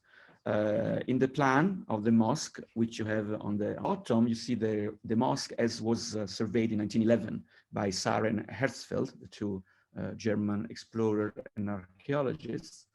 On top of it, the mosque as it was visible and until 2017, and then the situation as of today, which is basically a total collapse of the building with just a few columns and the dome spared by the bombs, and our proposal, which was a sort of merging of the different stages of the history of the mosque into a new building, but which is highlighting through this patio, which was sort of carved in the volume of the new building, which is visible here in the rendering on the left of the image, in order to highlight the remaining parts. These are quite visible also in the section of the longitudinal section of the design, which is showing in black basically the reconstruction, and the courtyard, which is cutting through the original parts.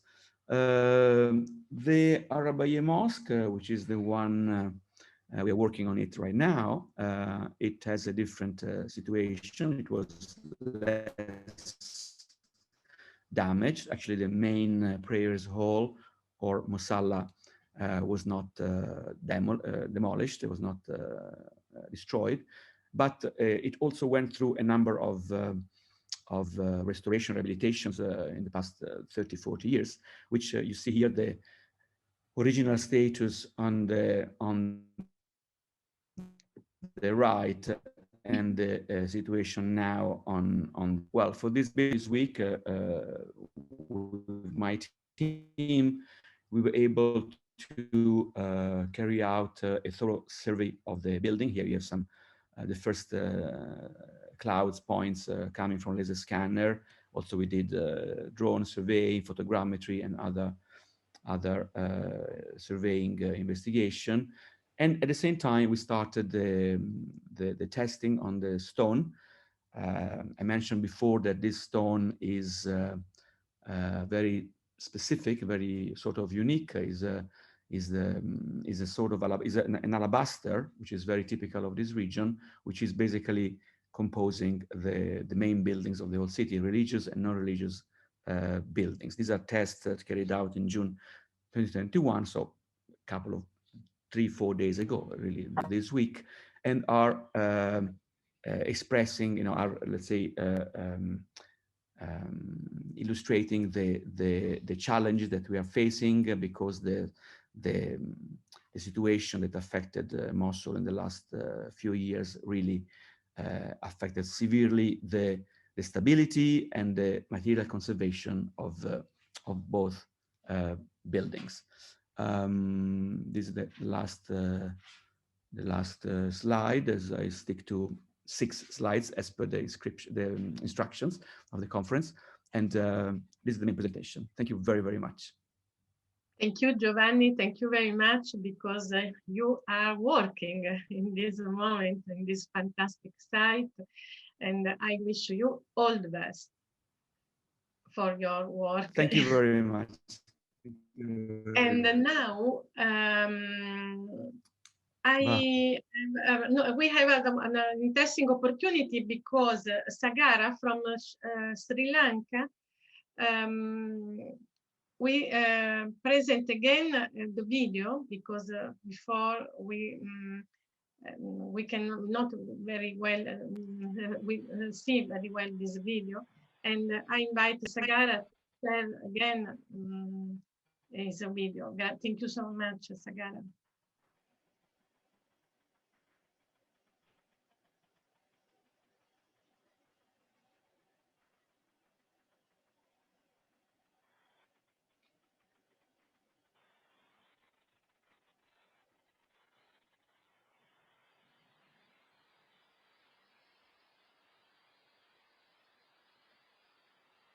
Sagara?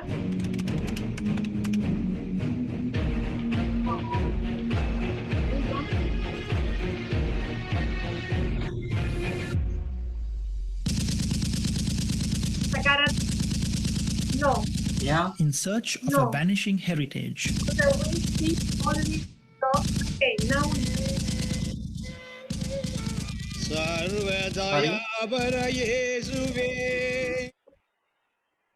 Sorry? Yes, now yes. Thank you so much. In the land of Sri Lanka, one can observe a series of places of worship of which is substantially witnessing the influence of 150 years old missionary enterprise of Oratorian missionaries from Portuguese Goa.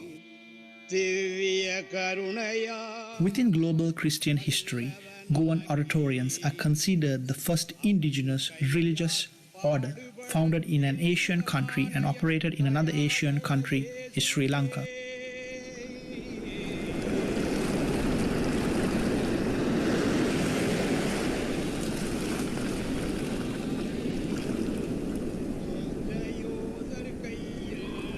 From 1687 to 1842, Oratorians played a clandestine role in the restoration and sustenance of the Catholic Church's territorial network in Sri Lanka. Similar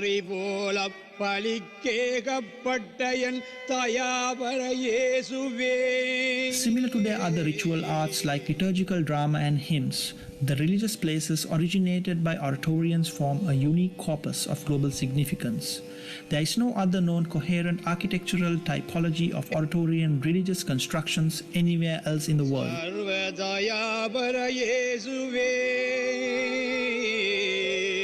However, documenting these hidden architectural gems was not an easy task due to its post-conflict political, social, and geographical conditions.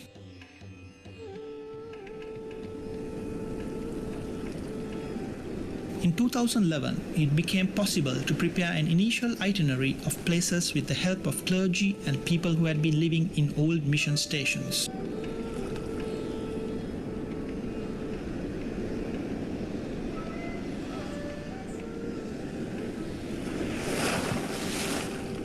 On the first visits, many churches of this unique tradition were either temporarily abandoned or in a dilapidated state due to lack of maintenance, given the community's deprived financial situation and displacement after the 30 years of armed conflict.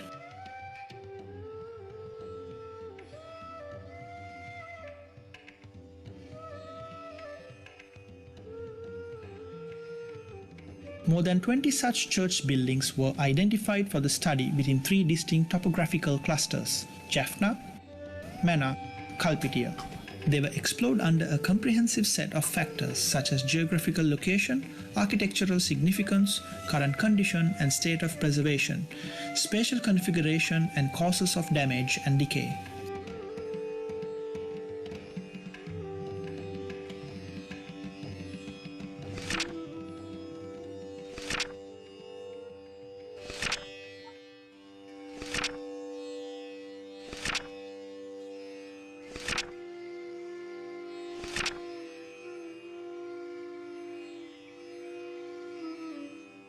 The recorded typological models reveal that the Oratorian-influenced churches in Sri Lanka range from the simplest form of a single nave to larger churches with 3 naves.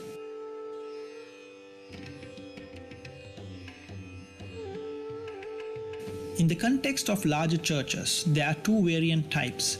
The most common type consists of 2 rows of columns, a triumphal arch and a narrow chancel with a roof generally higher than that of the nave. The second variant consists of additional 2-side chapels, one on each side of the chancel, with 2 symmetrical arches placed on both sides of the triumphal arch.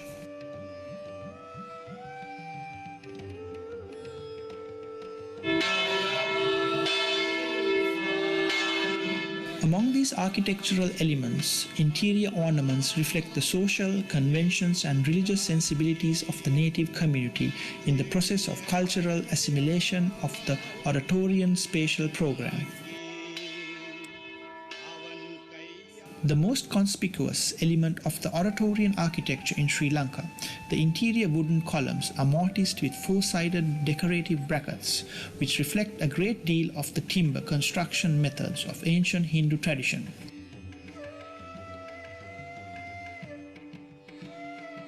Gilt-work retables with painted relief work and sculptures are the other significant architectural elements that exemplify previous century Portuguese profound influence of parallel cultures of the region, especially the outskirts of Kerala in India. However, this distinctive architectural tradition, established over 3 centuries with various intercultural influences, has been swept away in the recent past due to community engagement in post-war constructions. Most of these buildings are threatened to make way for new edifices. It has become a vital, timely need to safeguard this lesser-known piece of shared heritage which is profoundly unique to Sri Lanka as well as to the world before it ceases to exist forever.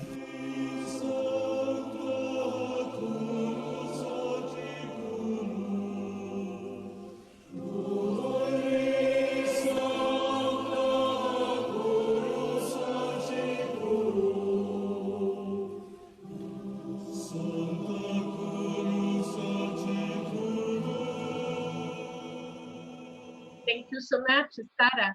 Sagara, do you want Thank you very much. comments? Thank you very much, anyway. If you want to share some comments about it, if you want.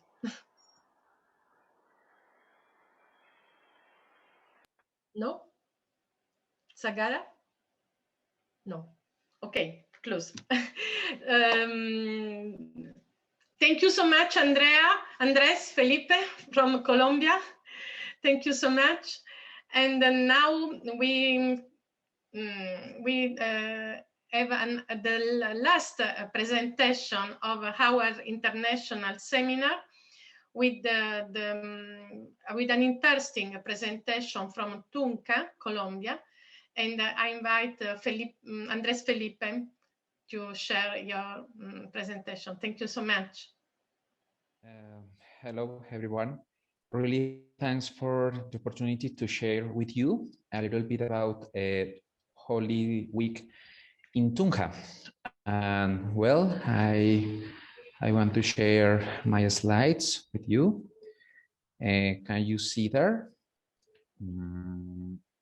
Yes. Well, okay.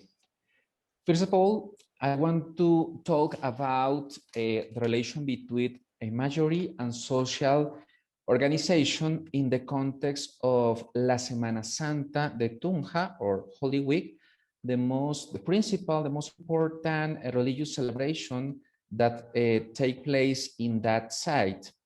I want to introduce you a little bit about Tunja.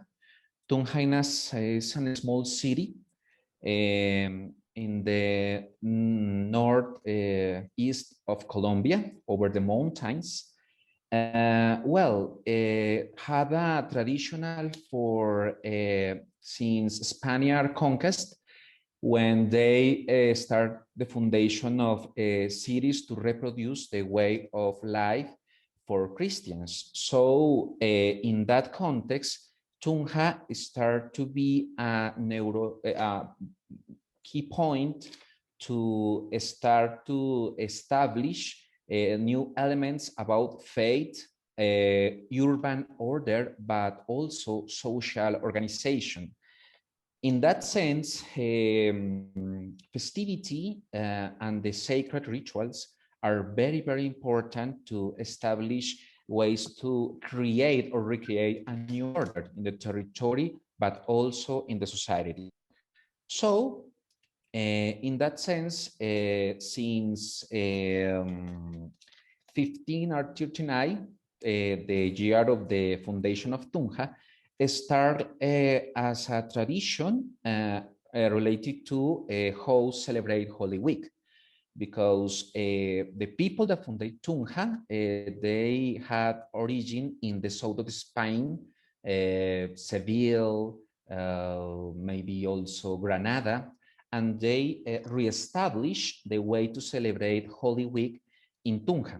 So until today, that celebration maintain some elements very characteristic about how people celebrate Holy Week in the Mediterranean area, and produce a set of elements according with the imagery, according with the ritual process, and other characteristics that are very important for the people that reproduce that tradition for more than a century. So what happened? No, celebration is not a religious matter. is also a cultural and identitary element that create a kind of ADN element to identify what means Tunja, what means a tradition of city, and in that sense is so important for the population of the city until today, nowadays. So when we try to understand that kind of values is a heritage way, we can to identify some elements, some values very important. We can find, for instance, a set of imaginary so important with a Spanish tradition, for instance, but also local handcraft or arts that reproduce in the image that every year made part in the Holy Week.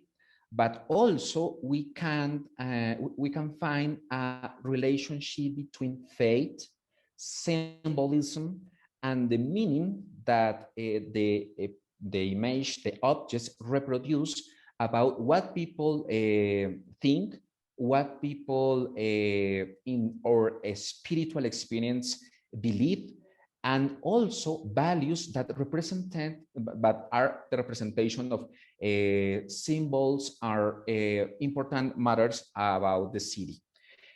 Specialistic, I want to talking about model for living and how the society of Tunja take an opportunity with the imagery to reproduce social values and ways of social organization also. For instance, the means that had brotherhood or guild as set of people, a group of people that represent some social values that make part also in the celebration of Holy Week and the way that the people take contact with the imagery, and how imagery also represent social values and social ways of understand the reality.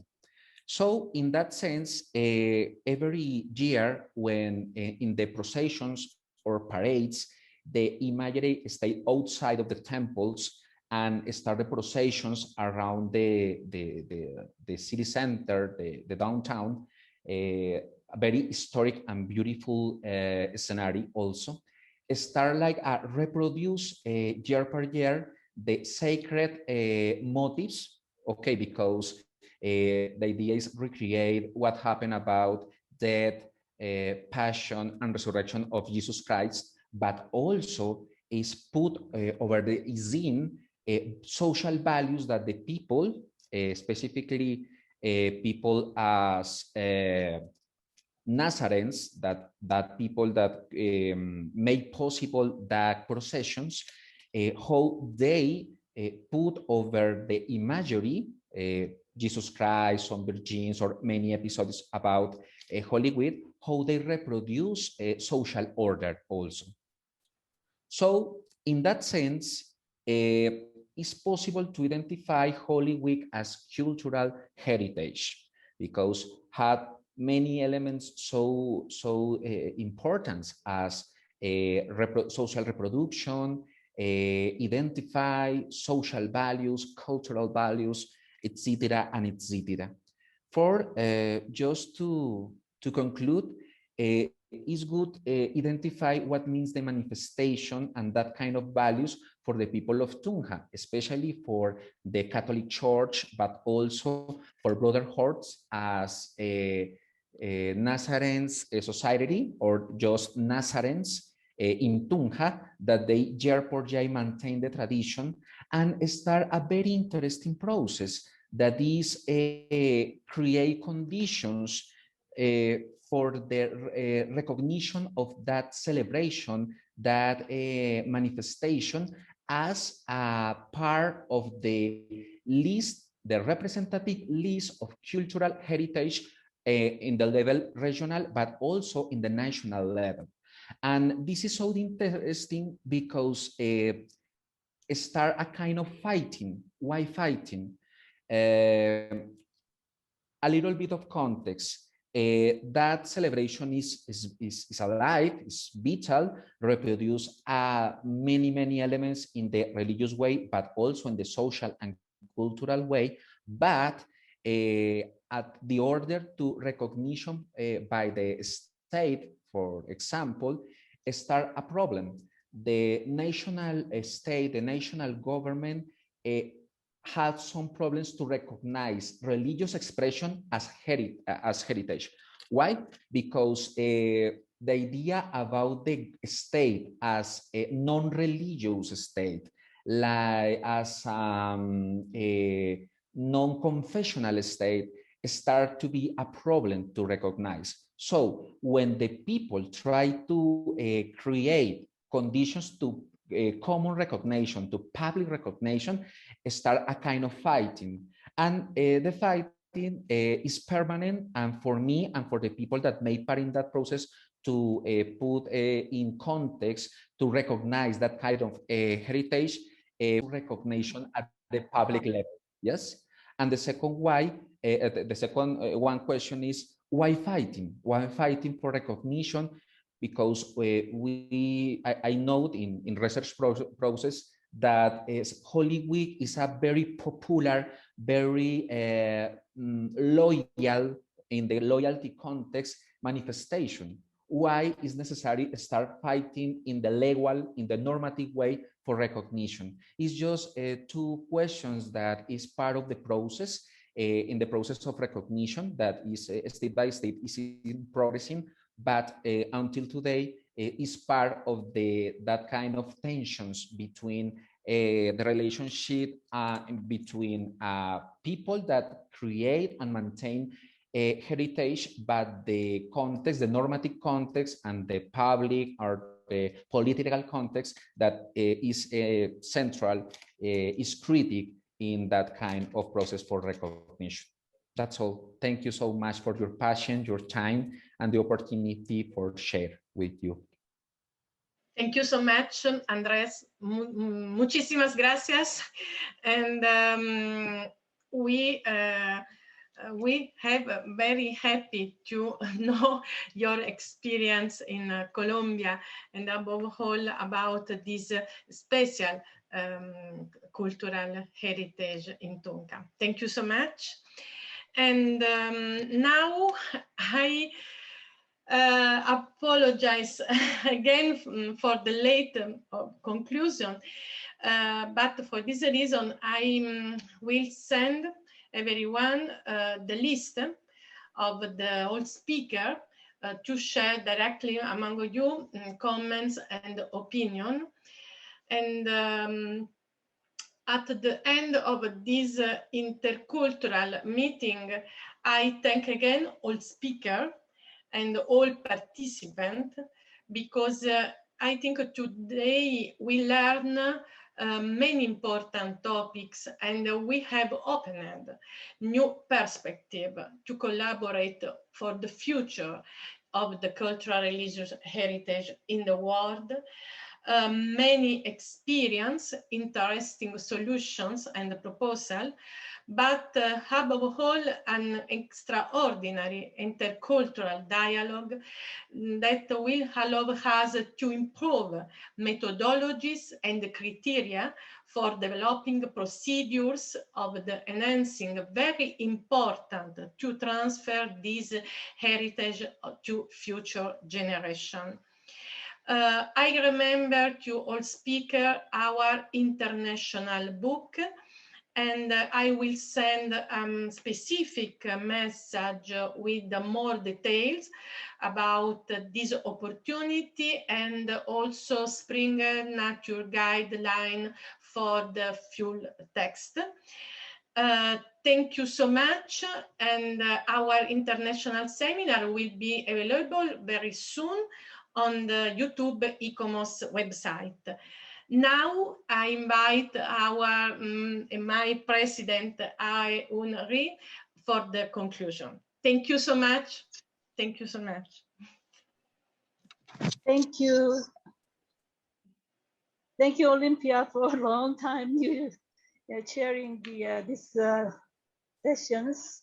That's why, it is better to share.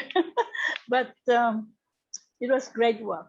And then thank you for all the participants and then who are still join this meeting. I already sent some messages earlier because many people have to leave. Some of them, unfortunately, some of them could not present the papers because they have another commitment.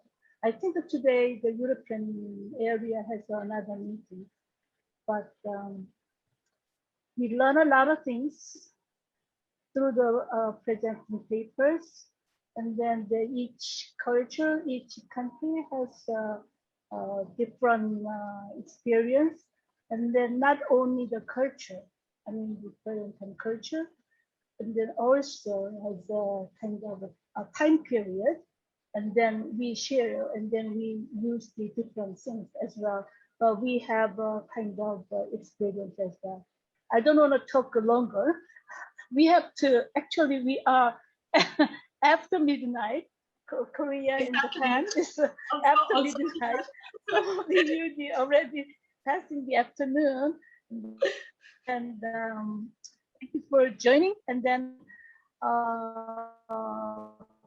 probably we do not have such a business meeting in later this year.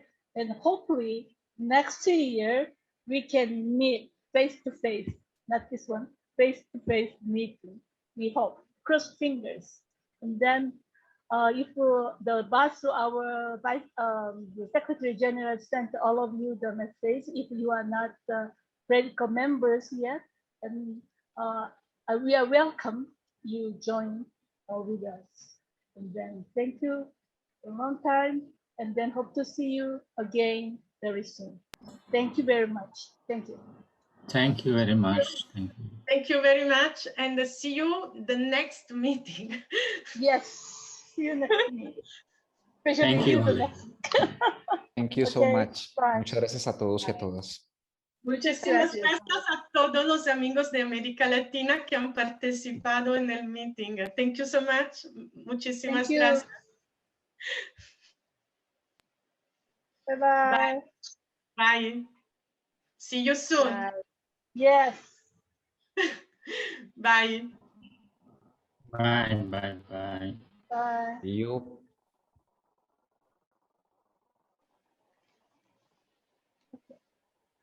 Mm.